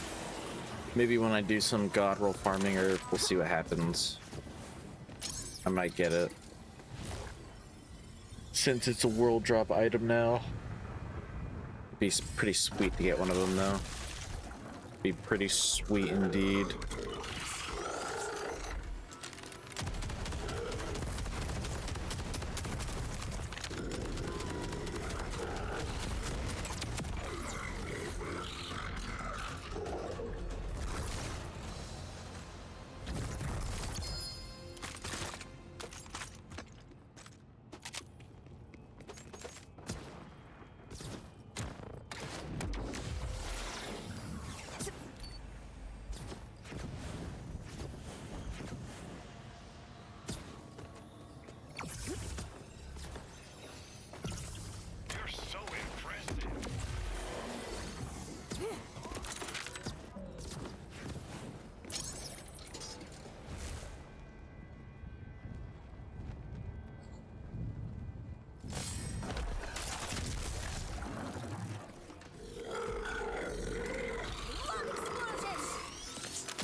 Getting kind of laggy when I come in here.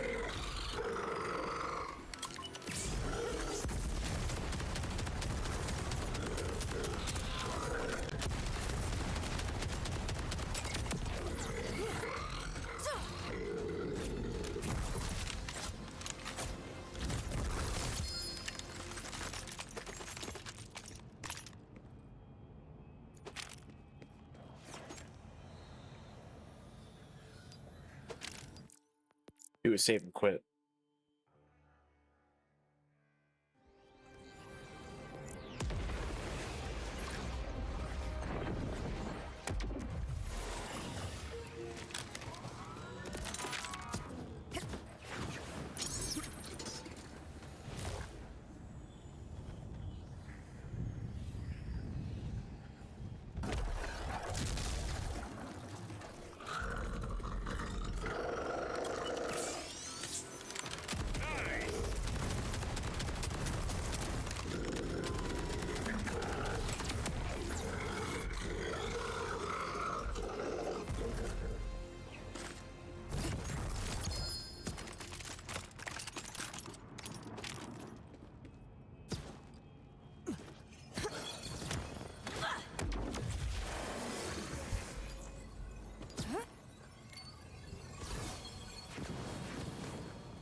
Nothing? You bozo. How dare you give me nothing?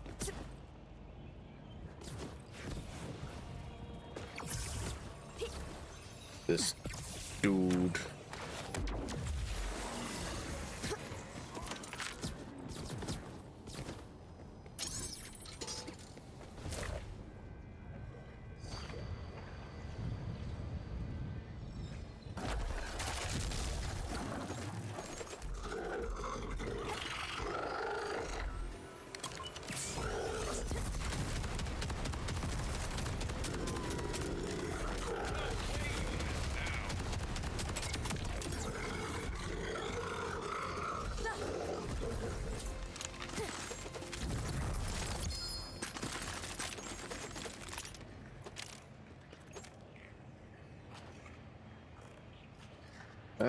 Pretty sure I have one like this already, so I'm just gonna sell that one.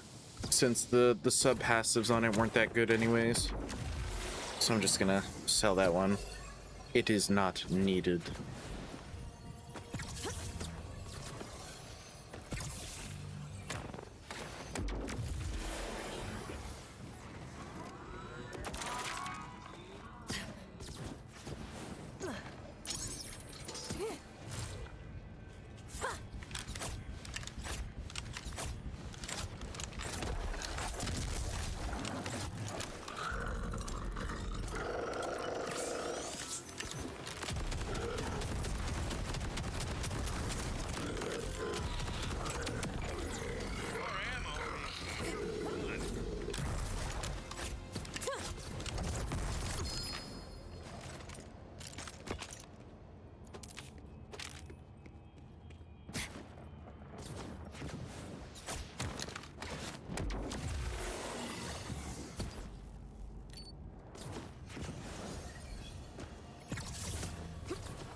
All right, this is probably going to be my last run at it for this stream.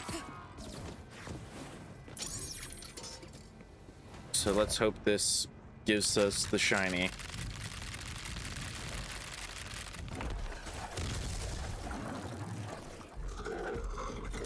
Lick it.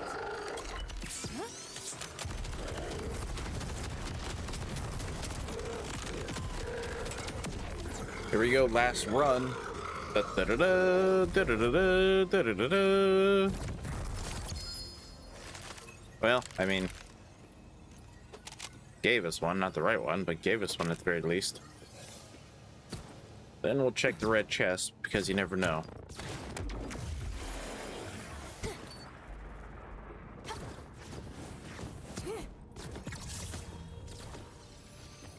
And nothing. Okay.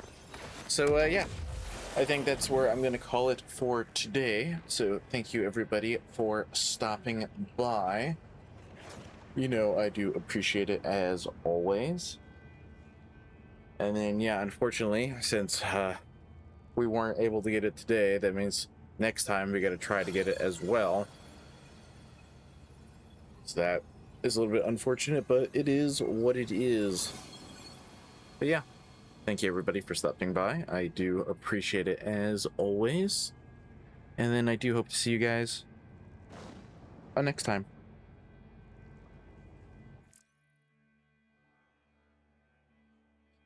Yeah, no problem, Chef. Yeah, I plan on doing this again, and hopefully it doesn't take this long. But yeah, thank you, Chef, for stopping by, as always. I appreciate it. As always.